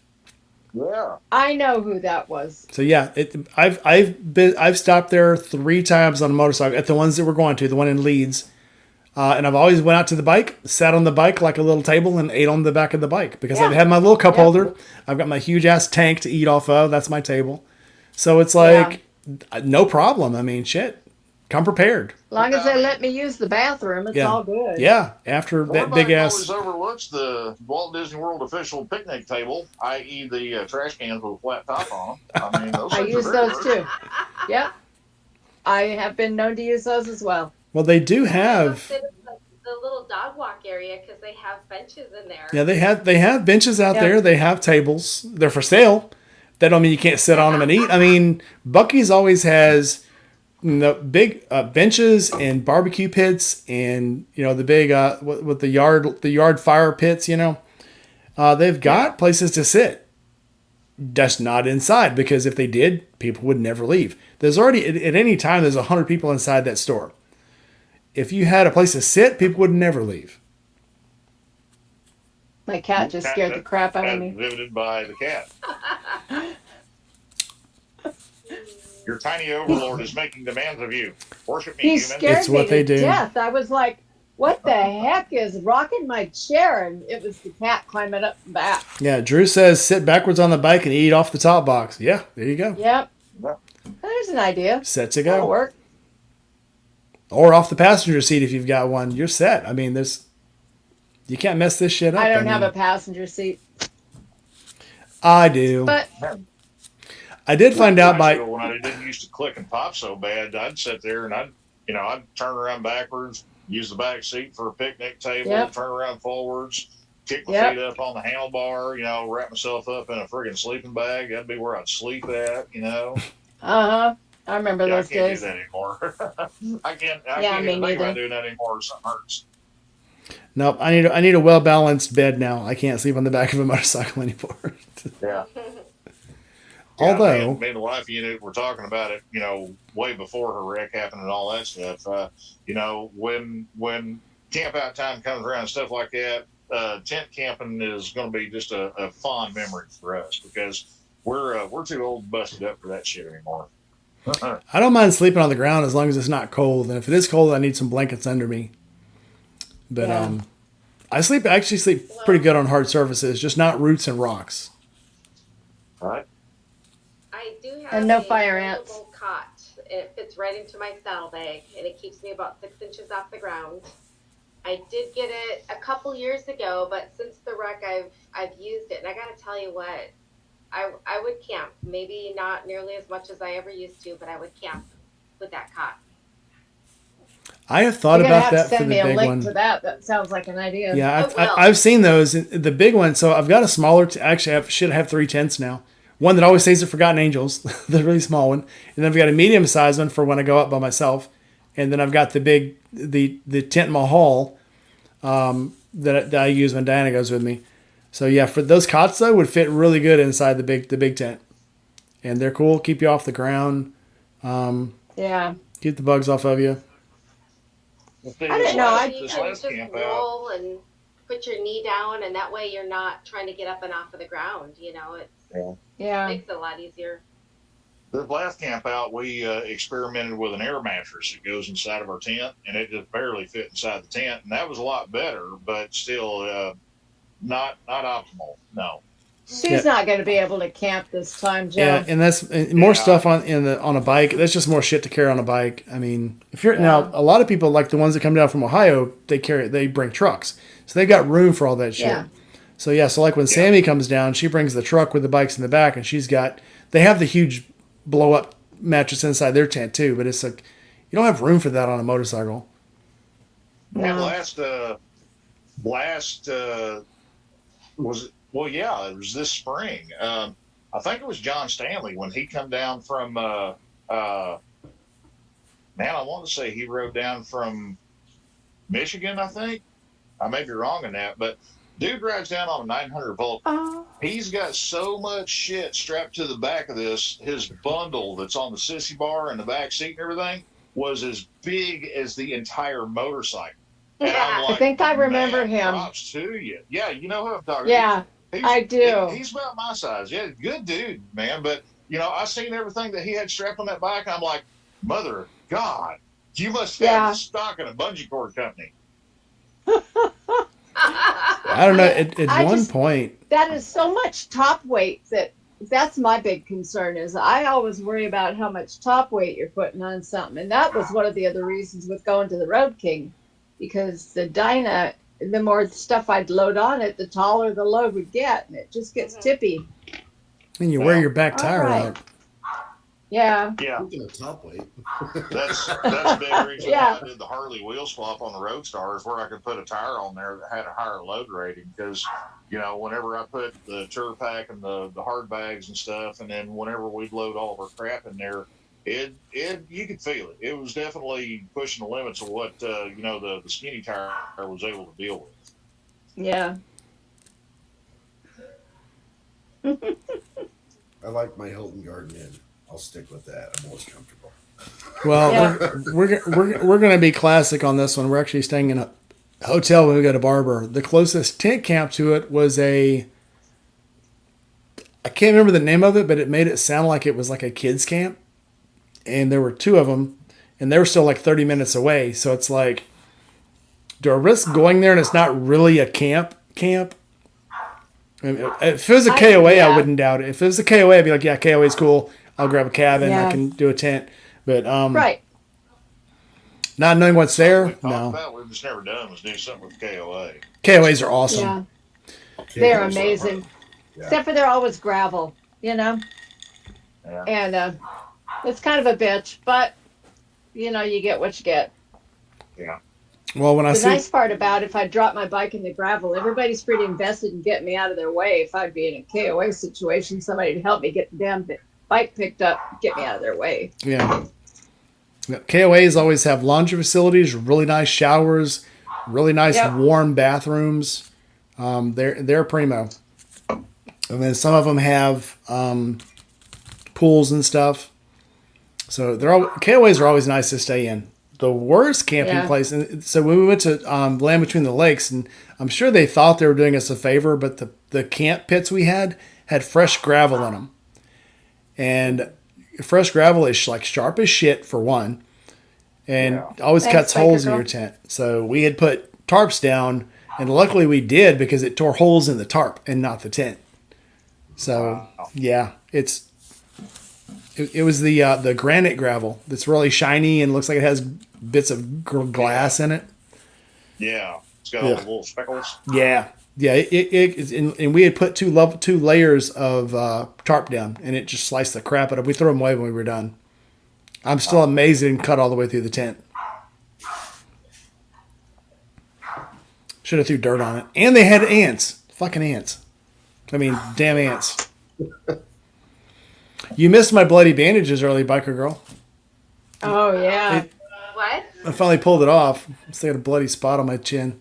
What'd you do? So I cut my chin and it wouldn't stop bleeding. The bathroom looked like I slaughtered a pig in the shower stall. Oh my god. Yep, and there was blood all over the bathroom, blood all over the sink, blood on the jacuzzi. I had to call Diana. I was like, I need help, because I really quickly needed to dry it. And then there's these, I can't remember what they're called, but they're like septic pads. Like you're supposed to make them stop bleeding. It just filled it full of blood and then started pouring out of the pad. And I'm like, Ew. what the hell? So I had a really thick piece of paper towel on it when I first got on, and I kept covering my face. and it finally, when it falls off, it stops bleeding, but you still have like a little bloody patch. But so I'm good now. Good now. Yeah. You smell blood? Had to growl? Cutting yourself. Yeah. I've gave it a try, however. Yeah. Okay. Yeah, between my head and my face, I go through razors real quick. You know how you find out when a razor's not sharp anymore? Yeah. When it cuts you. I need to change razors now. It's like the movie Predator when the dude keeps shaving, all of a sudden he breaks the razor, cuts his face open. Oh, need to change razors. Anyway. Crazy. Hey, everybody. What theme? What theme? What are you talking about? Yeah. Same hell. Yeah, so tomorrow morning is we're doing the turkey run up here. It's to raise funds for the turkey dinners that we give away at the food bank I volunteer at. Last year we gave away 500 turkeys and banana boxes with the fixins, like potatoes and onions and dressing and veggies for 500 families for dinner, including like a 15-pound turkey. Yeah. I'm doing Save the Tatas. So we're doing the fundraiser tomorrow for that, and it's 23% chance of rain. So I am hoping people show up anyway. So Crazy Biker Bitch, who's in Portland, sent me a link about there's going to be organized a naked bike ride and protest of whatever's going on politically. And I was like, wow, this is Portland, huh? Portland is that way. Well, if they're smart, they should stay away because Portland just went active. So they just need to, tell her if she's smart, stay the fuck out of Portland. She lives there. She better not get involved in any of that political shit this weekend. It's going to be bad. She's a flight attendant. She's not even home on the weekends. Yeah, it's going to be bad. It's okay. If you get hurt there, they'll put some ice on it. It'll be cold enough anyway. Almost got you. Dude. Well, there'll be plenty of Motrin there because Actor Dude is going to be there. You've been sitting on that all damn night. Waiting for her to take a drink.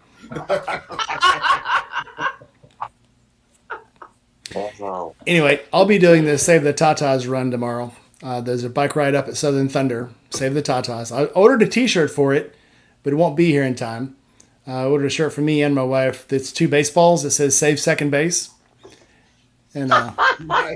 but it won't be here in That's time. cute. So, but I'll be up there tomorrow, and they joked about having a dunk tank, and I'm like, I'm not getting in the dunk tank. No, it's too cold now. So a really nice big stretch bra fits nicely across that wing fairing, and you can like actually write on there, Save the Tatas, put a bra in front, and Yeah. That's actually a great Right. idea. That's actually a great idea. Bikers for boobs, yeah. They put on just go buy some big huge. Oh yeah. Just go buy some huge bra. Well, they're having Yeah. a bra design competition tomorrow, but men have to wear the bras. so I'm like, I'll skip that one. I'd rather do the dunk tank. Well, think about this, okay? The possibilities are virtually limitless here. Because, I mean, you can make it where you got like a little pouch over here for your keys or your ID, something like that, where you can carry your whole wallet. You can have another one over here where you can put like your Copenhagen or whatever, That's Copenhagen. There used to be a song called Copenhagen. So, Copenhagen. Get out of my head, bro. Anyway. But, It was a group called, this is fun, you can look it up. The group was called the Geese and Slaws. And they sang a song called Copenhagen. It was about Copenhagen dip. Nothing more country than that, the Geese and Slaws. look at the Chris Ledoux version. I highly recommend it. What is it? The Chris Chris Ledoux Ledoux. version of Oh my Copenhagen. gosh. I will have to look it up. Oh, God, I'm showing my age here. Would I be highly I'm surprised? showing, Joe, I'm older than I'm you. showing my location. I'm showing my location. But anyways, now, well, you guys have fun tomorrow and be safe. We will. I have to go be the responsible adult and go to work. Sorry. Me Oh, too. so if anybody, speaking of which, so the little girl that I've been doing all the charity stuff for, Elise the Beast, Yeah. they went to Mexico. They did the treatment in Mexico, the cerebral vacuum tank thing. She's actually getting better now. She can actually open and close her hands. She can move her arms. So they were going to do a stem cell treatment on her, but now the vacuum cerebral thing they did on her worked so well that they're thinking about just doing that again. So you can that's go, cool. you can go buy. I put it up on Facebook. You can go buy an Elise the Bee shirt to help fund some of their trips because it's very expensive. I think it was like $40,000 for the first trip to Mexico because they don't do it here. They got to go to Mexico to do it. So if you guys want to buy a T-shirt, go to my Facebook and the Elise the Bee shirt is up there. And I think their shirts are like $30. Vacuum cerebral, so she had a brain injury. Yeah, she was born premature and her brainstem didn't develop right. Oof, yeah. So they're doing all this stuff. Yeah, they basically hook electrodes to her and they put her in like a vacuum chamber thing that like supposed to stimulate her brain pressure to make the stem A activate. hyperbaric chamber. Almost. Yeah, hyperbaric. Hyperbaric's awesome. Worked for me. Almost. So it's very, apparently, if you're in a vacuum, you heal better because it takes stress off your body, it takes stress off your cells. Gmon knows somebody here in the United States that does the exosome stem cells. I do. So anyway, Just talked to her the other day, by the way. Yeah, but the stem cell treatment, I think, is like 4 times more than this cerebral stimulation thing they do. So they're going to try to do that again. So anyway, that's cool. She can actually, she's never talked. I think she's like 4 now. But she's never talked, not even noises. And the noises she makes, though, now were like super like sonic, almost like a dolphin squeaking before. And now she's actually, and that's one of the ways they can tell her speech part of her brain is working, is her voice pattern has gone down, is getting deeper, is dropping in octaves. Oh, that's cool. And that's also a sign that her speech pattern is being stimulated. So a lot of cool things going on. If you guys want to go, I had to mention that because I'll be doing that again tomorrow. My shirt should be in a couple of days, and I'll start wearing it because it's just too cool. And the little girl is so cute. She's such a little cutie. So, and that helps. And if she was ugly, I probably wouldn't help. But she's a little cute chick, little cute little girl. So I'm all for it. Joey Stromboli, welcome in. Hey, Joey. So, Biker Girl, when are you going to come visit us? You're standing up there all by yourself. Yeah, G-Ma's coming. What's know. your excuse? You know what? Hey, Joey, what's happening, buddy? Where's the other 30 seconds of the half? Yeah. Lala, where is she? We're waiting. Don't think that he's forgotten. Weekend. That was okay. It wasn't great. Reno just kind of hasn't been the same the last couple of years. Yeah. But I went out there and met up with Crazy, and we rode around, put on some miles, had fun. It was a 1-day turnaround trip, so it was very fast. And it was on the weekend, so I didn't have to take time off of work. Rainy. I was about to hit you up on that. I'm like, you got all this time to go see people. It was on the weekend. I was about to about to tack your crow on. Left on a Saturday and made it home by Sunday for dinner time. Nice. Lala, there she is. Yep. She's being Hey, Lala. stealthy. She's being stealthy. Hey, Lala. We know her MO. Hey, Yeah. Lala, just so you know, Sonic's over there and he's still growing like a angry weed. And by the way, wife unit over here, she is waving viciously at Lala saying, "Hi, how are you?" and it's a sense of love. She just can't talk too good still. Oh. I know. Yeah. I haven't heard her saying anything in the background tonight. I was looking forward to Yeah. sharing some, to comparing scars with her, but I'll have to wait till next time, I guess. Oh, it's all good, bro. Well, Every there's always time, the spring. yeah, every time it's Hopefully we can do something with this idea for a barber trip, man, because, I mean, that sounds like it'd be a hell of a time. yeah, and that's I not, think it'd be a blast. yeah, that's not too far. It's not too far for you. It's not real far for me. It's a little longer for you, Joe, but you come this way all the time, so. And it's a whole lot It's a good shorter. bit farther for me. Thank you very much. You can fly in. I'll let you take the Sportster. Tell you what, I'll let you take the Ninja. I'm good. It'll be awesome. The Sportster. I just put that huge seat on the Sportster. It's very comfy now. I'll paint it any color you want. Not black. Come down here. Hey, come down here and I'll stick you on the Eliminator or stick you on Cletus, one of the two, you know. I mean, Anything I can touch the ground on mostly is all good. yeah, probably the Eliminator's the bigger friend there. Yeah. And I honestly, and maybe it's just a me thing, but I wouldn't want to put you on Cletus because the low key name for that bike, the joke around the shop is I call it the Instigator, because pretty much every time I ride that thing, I got to poop. Oh, no. Oh, Well, it's That's- all good. That's my first hour on any bike. It's like, all right. Yeah. Which is another reason why I don't want to pack a bunch of shit on the back of the bike. Because Yep. I don't want to get stolen. Um, you know, I have left stuff on the back of my bikes and gone in and wandered around malls. I went in and saw a movie one day. It was hot. I went to a matinee. I, I put everything underneath that cargo net under on the bike, and I debated with putting the cover on it. But then I thought they think there was a homeless person living up there. But I went in. I did a matinee. I went back out. My shit was all there. yeah. I stopped at a Love's one time, and of course, as luck would have it, I was trying to get home. Coming back from Florida, it's like 10 o'clock at night, and I get to Egypt, Mississippi, and I've got to poop. So I'm like, got to stop. When I come out, there's a bunch of patched up guys parked around my bike, around the BMW, and I'm like, ah, shit, they're gonna give me shit about the BMW. When I walk out, they're like, hey, we saw you're in there for a while, so we figured we'd watch your bike for you. That was Well, nice. thanks, guys. You want some stickers? Yeah, that'd be cool. So, yeah, there's always somebody They're probably watching out casing for it you. out to take it with them.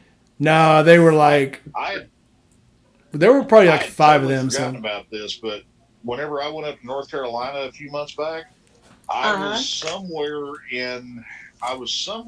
just got across the state line in South Carolina. I don't remember the name of the town, but it's right off the highway going up 95, and it's where they've got one of the big ginormous Honda automotive manufacturing plants there, and apparently they close that thing down on Sundays. Full stop, nobody there. The gas station I pulled into, I'm the only person there, so I get off, I go into the bathroom, do my thing, all that. I'm wandering around inside, and I guess somebody came and went while I was in the restroom. When I come out, there's a $10 bill tucked up under the gas tank on my bike. And I'm like, man, I know it looks kind of rough and ragged, but damn, that kind of stings. I mean, here's some money for 2 cans of paint. I'm not indigent, for God's sakes. I really have no pride here. Oh, that's funny as hell. Man. I saw a video the other day, and it's this woman that's doing like, it was pizza or something. She was trying pizza for like her little food channel. So she gets the pizza, walks I'll be outside. right back, okay? My mom's calling. I got to dip out of here. Okay. Give her our love. I will. But she grabs the pizza, walks outside, and she's sitting on the curb eating. Well, this guy comes by and hands her some money, and she's like, "What's this for?" And he goes, "It's to buy you something else to eat." She goes, "I'm not homeless." He goes, "You look homeless," because she's squatting on the curb eating a piece of pizza. Oh, good times. That's nuts. But there's people out there that are looking for people, so that's always a good thing. No matter how funny it sounds in the end, but it's just cool that people watch out for each other. Yeah. All right, we've done I our know. 2 hours. See, we can go 2 hours without a plan. Who needs a plan? We see a lot of homeless people at the food bank I work at, too. You know what I have not seen on the streets of Memphis since the government has rolled in all the law enforcement? What? Homeless people. What they do here is they will roll them up and roust them and move them. So they move 5 or 6 blocks away, maybe if we're lucky, and then they'll make their little encampment there, and then they'll do some kind of shenanigans and shit there, and we start calling the complaint line because, it's like they let their dogs run loose in this particular encampment, and this one guy has a motorcycle, and I'm like, props on you being homeless on a Sportster with some extended, no judgment, but damn, sell the bike, get yourself housed. But so every once in a while they'll roust and move them somewhere else, and then they'll do the same thing to the area they're at, and then it happens all over again. It's sad. I think there's the majority of them here though. All the homeless people are actually in a different part of the city. The ones that are not homeless get over by the factories and by the red lights. The people that are really homeless go to the parts of town where nobody sees them, where they can like hide. And so it's just funny that and you can tell after a while which ones are really homeless and which ones are just out there just trying to be, sucking up money. But so in the last week, the government's here. We have 8 law enforcement agencies here, and there are cops everywhere. And the Memphis Civil Council is having these things on Facebook and on Instagram and YouTube, telling people how to not get arrested.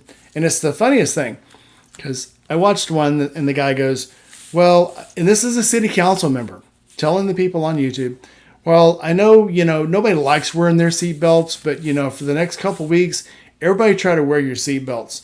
And if you've got the drive-out plates are a big thing in Tennessee right now, because you get these drive-out little tags. They don't look like license plates. They look like little bitty pieces of like 6x7 card material. And he says, if you have a card that's expired, just don't drive your car until everybody leaves. It's like, you're a council member, and you're and some of these tags are expired like a year or two. You're a council member, and you're telling people not go get your licenses and go get your stuff renewed. You're telling them don't drive it until after everybody leaves. It's like, what kind of shitty, council member are you? And the funny thing is, the county clerk for Shelby County hasn't paid her taxes in 10 years. And she is complaining that there's too many people at the tag office trying to get their tags renewed. This is the county clerk. Look it up on Facebook. It's fucking ridiculous. Oh my God. What state is this? This is Shelby County, Tennessee.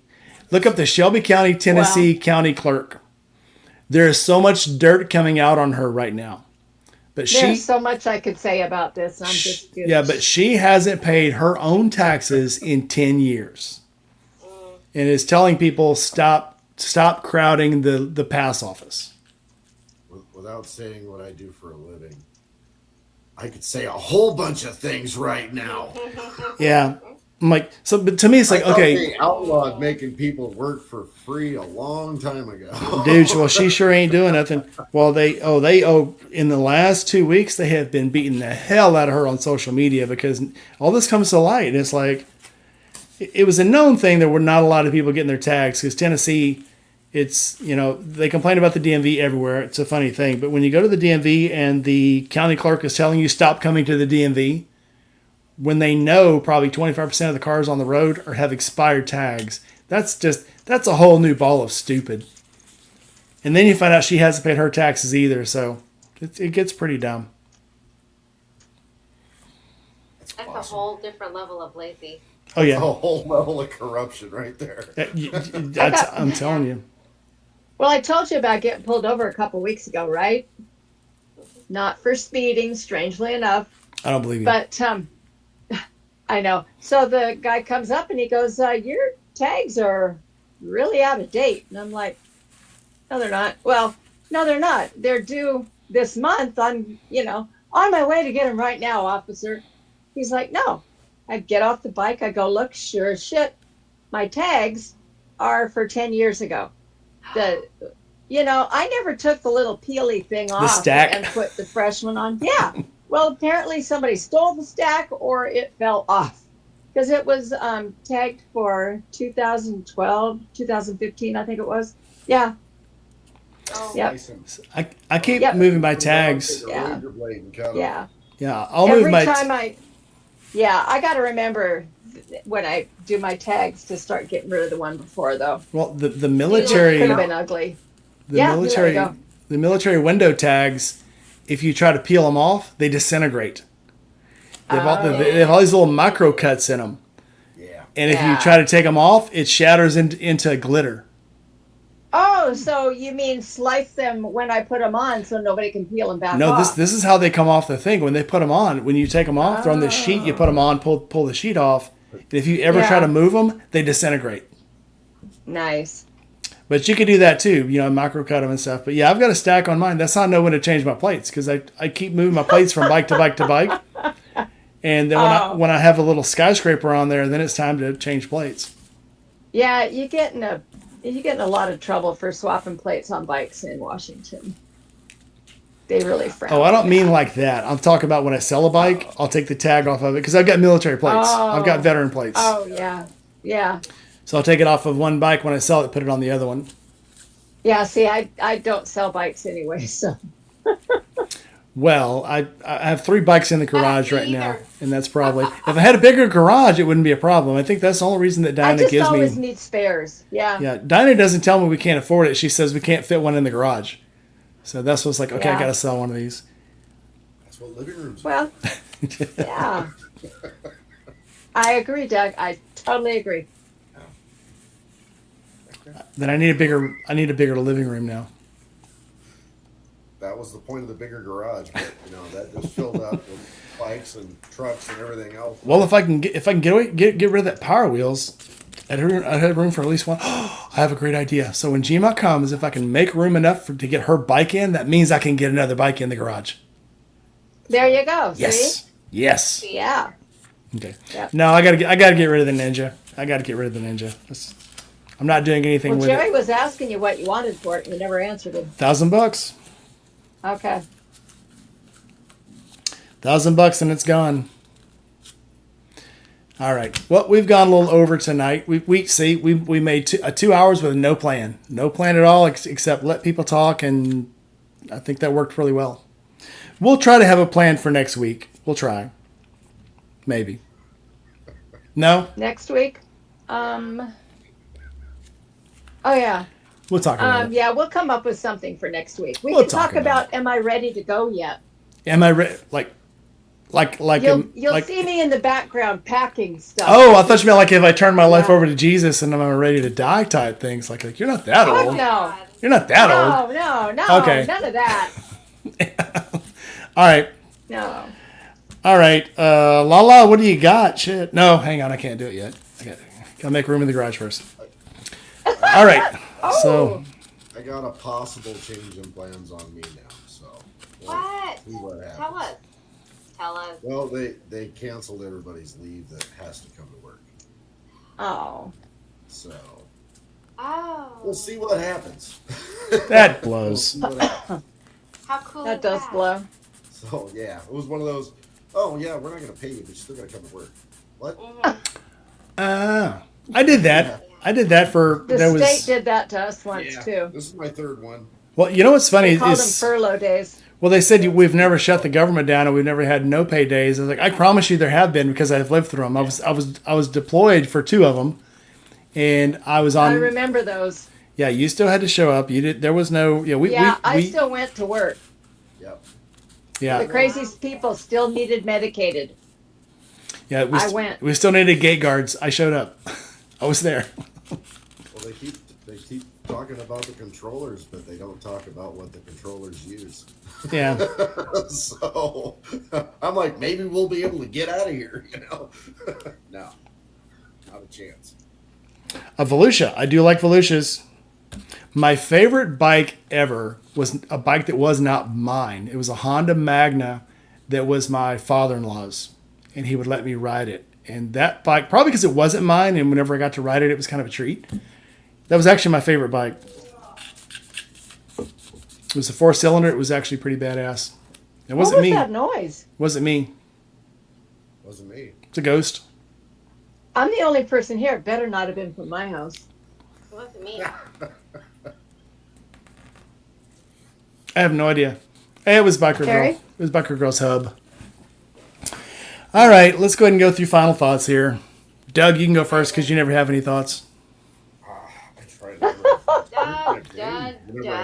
Doug never has final thoughts. He's like, I don't know. Don't fucking die, I guess. I don't know. Just, Don't cancel my leave. yeah, they canceled my leave. That sucks so bad.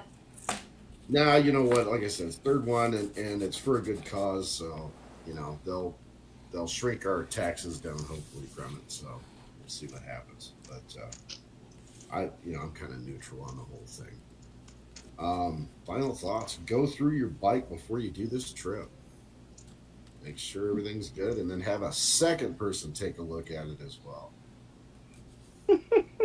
Because I've done that, and it worked. Yeah, So- your bike has to make it there. You don't. Yeah, the last like, 4 tries, and this time I'm like, you guys need to look at it after me. I'm Oh gonna make it. man. I'm gonna make it, even if I go and just show my face. I'm gonna make it, and then Yep. never happens. So we'll see what happens. All right. Yeah, just make sure your bike don't fall apart. That's really it. And if you're looking for a good trunk bag, I actually mount one to the top of my trunk. It's Garfolier or whatever it was. It's an aluminum one, doesn't rust, and it mounted really well. So I wanted to kind of throw that in there if you're interested in that. It was $200, but it held solid. But yeah, just go through your bike, make sure it's not going to fall apart, make sure you're not going to die because of something falling off. But Yep. that's really it. Put the heavy stuff on the back, not on the handlebars. Yeah. No, she's not that heavy. And hydrate. Well, I wasn't talking about her. All right, biker girl. How do I follow that one? Huh? I was gonna say, definitely have your bike looked over. Same. I just took mine on, I don't know, maybe my second longer trip, and so I'm still learning this bike. It's a Street Glide, and I found out that it's got a wobble if you take those sweeping curves in the Sierras at 85. So learn your bike and know your limits, and definitely have it serviced, and take that bike and take pictures, make those memories. I just cannot stress it enough, because at the end of the day, there is nothing but your memories. Yep. It's very true. And if you're driving through Alabama and you see a bunch of underwear on the side of the road, they're probably biker girls because she lost all her luggage. So pick them up, save them for her. It's true. Don't worry about washing them. Just send them back the way they are. No. I saw somebody. I don't know. I didn't see I where would it leave flew that out shit of. right there. It wasn't my underwear. You know what it was? If there's shit on it, I'm definitely all not picking of them my up. T-shirts from Daytona Biketoberfest and the Oh. and all of the touristy shit. That's what it was. It was all of my swag, man. Oh, I'd be so pissed. I was. Oh. That sucks. Yeah. I bought Yep. stuff for like everybody that we trade. We trade back Oh, and forth well, yeah. too. So. Yeah, I was mad. Switched out the latch on it. It's good. You know what? My trunk is covered in bumper stickers, so you can't see that shitty ass paint job on it. Her All I trunk do is I covered in latch. bumper stickers. We have our priorities straight. Oh, it was all the T-shirts from Bike Week. Oh, Oh, that's God. terrible. Probably $50 a shirt too. Yeah, Shit you ain't know? cheap. It probably was. No, you know how it Yeah. is. It's like 3 for whatever. That's the last day. The last Yeah. day, everything's cheaper. Oh, this drag race I went to, 3 they for were $10. selling Yeah. the drag race I went to. They were selling beer, $3 a can, 2 for $5. And it started raining, and then nobody was showing up. And then after it stopped raining, they were selling them for $1 a piece. And then they started having the raffles. And they still had a shitload of beer left over, so they started raffling off beer, 12 cans at a time. Oh my god. Good autumn. She was like, "We're not going back with this shit. This shit's staying here." So yeah. But I won the goodie bag, so I didn't get any beer, so it's fine. All right, Gma, final thoughts. Final thoughts. Well, the Road King had a spa day today. I do It always rained. make arrangements. No. I make arrangements before I take any kind of a trip to have the guys over at Easy Street look at my motorcycle. In this case, it needed a 3-hole oil change. And while they have it there, they just kind of walk around. They check the air in the tires for me. They look at this, that, the other thing, make sure that, there's an extra set of eyes on it and I'm not going to die on the road. They work on the bike every time it needs anything. And so they help me keep track of what all of my bikes need, which is very fortunate. And so, yeah, I'm really lucky because I do this every time I travel. So when I'm traveling, I'm like, it ain't going to happen here. And if it does happen, it's because of my own stupidity. So there's that. But yeah, so spa day for the side piece was going in and getting an oil change. I've got to remember now. I have a bike that does a 3-hole bang fest, not just 2. So I got to remember there's another sump I have to check. So Yep. I don't know. Gma's got you beat calling her side piece with 3 holes. Okay. I had to say it. all of hers have. No, the Sportster doesn't. Well, the Sportster doesn't. well- The Sportster's only 2 hole. Yeah, the Sportster's only 2. But the Dyna is, when I got back from my first Florida solo trip, I got these stickers for the front fender that said Badass on it, Badass Edition. I was like, I don't know if I should put those on there. It seems kind of fat-headed of me. And I was like, you know what? Fuck it. It's my bike. I'll put them on if I want to. So I put them on there. But yeah. I went to look at some of those, and they were like, of course, they're like, Vietnam Veteran Edition, Dirge the Storm Edition, Yeah. the Badass Edition. They were expensive. They're like Timu, $3.95. stupid expensive. Really? Yeah. Yeah, the ones you buy here are a lot more than that. Probably because mine have stayed on really well too. How much does it run for the race at Barber? So to get in at Barber to see the museum. So if you've never been to Barber, you get admission to the museum. Admission to the museum gives you admission to watch the races also from inside the museum. And there's I shouldn't tell Gma the really really cool part. Fuck it, I'll tell it. So when you're in the museum on the second, take my earpieces out. So when you're on the second floor of the museum, you can walk directly out onto this bridge that overlooks the track. So you can be up on top of this overlook watching the race below you. You go across that, go down into the center podium. You can watch it from the center of the track. You can watch the race. On the other side, going up to the pits, is another bridge. You can get up on top of that bridge. So there's 2 places you can literally look right down on the race and watch it. And you're inside like a glass booth. So it's very cool. So, long story short, it's $20 to get in. If it's regular races, it's $20. Now, if it's something special like vintage racing or the classics or something like that, it costs more to get in. But the weekend we're going to be there, and probably 95% of the weekends, it's $20 to get in for the day. Cool. We're gonna have fun. Oh, And yeah. and I'm gonna have access to the pits, so I'm gonna make a really cool video that weekend. Yeah, it's gonna be fun. All right, so obviously my final thought is, if you can be anything, be nice. Unless it's to Biker Girl because she's always late, doesn't come see people, so whatever. Oh my God, why did you do that for? I would never do that to you. Wow. It's only 2 fingers. So anyway, like, comment, subscribe, hit that bell. Hang on. Oh, we got to find some good music here. Okay. Oh, lucky number 6. Why not? Okay. I don't know what number 3 is. I got to find that one. Okay. So anyway, everybody say goodbye. Like, comment, Bye. subscribe, hit that Bye. bell. We will see you guys Monday. Monday's the 3-peat. It will be Joe, me, and then Gma starting at 7 p.m. Central. See you there. Say goodbye, everybody. Bye. Bye. See you Monday.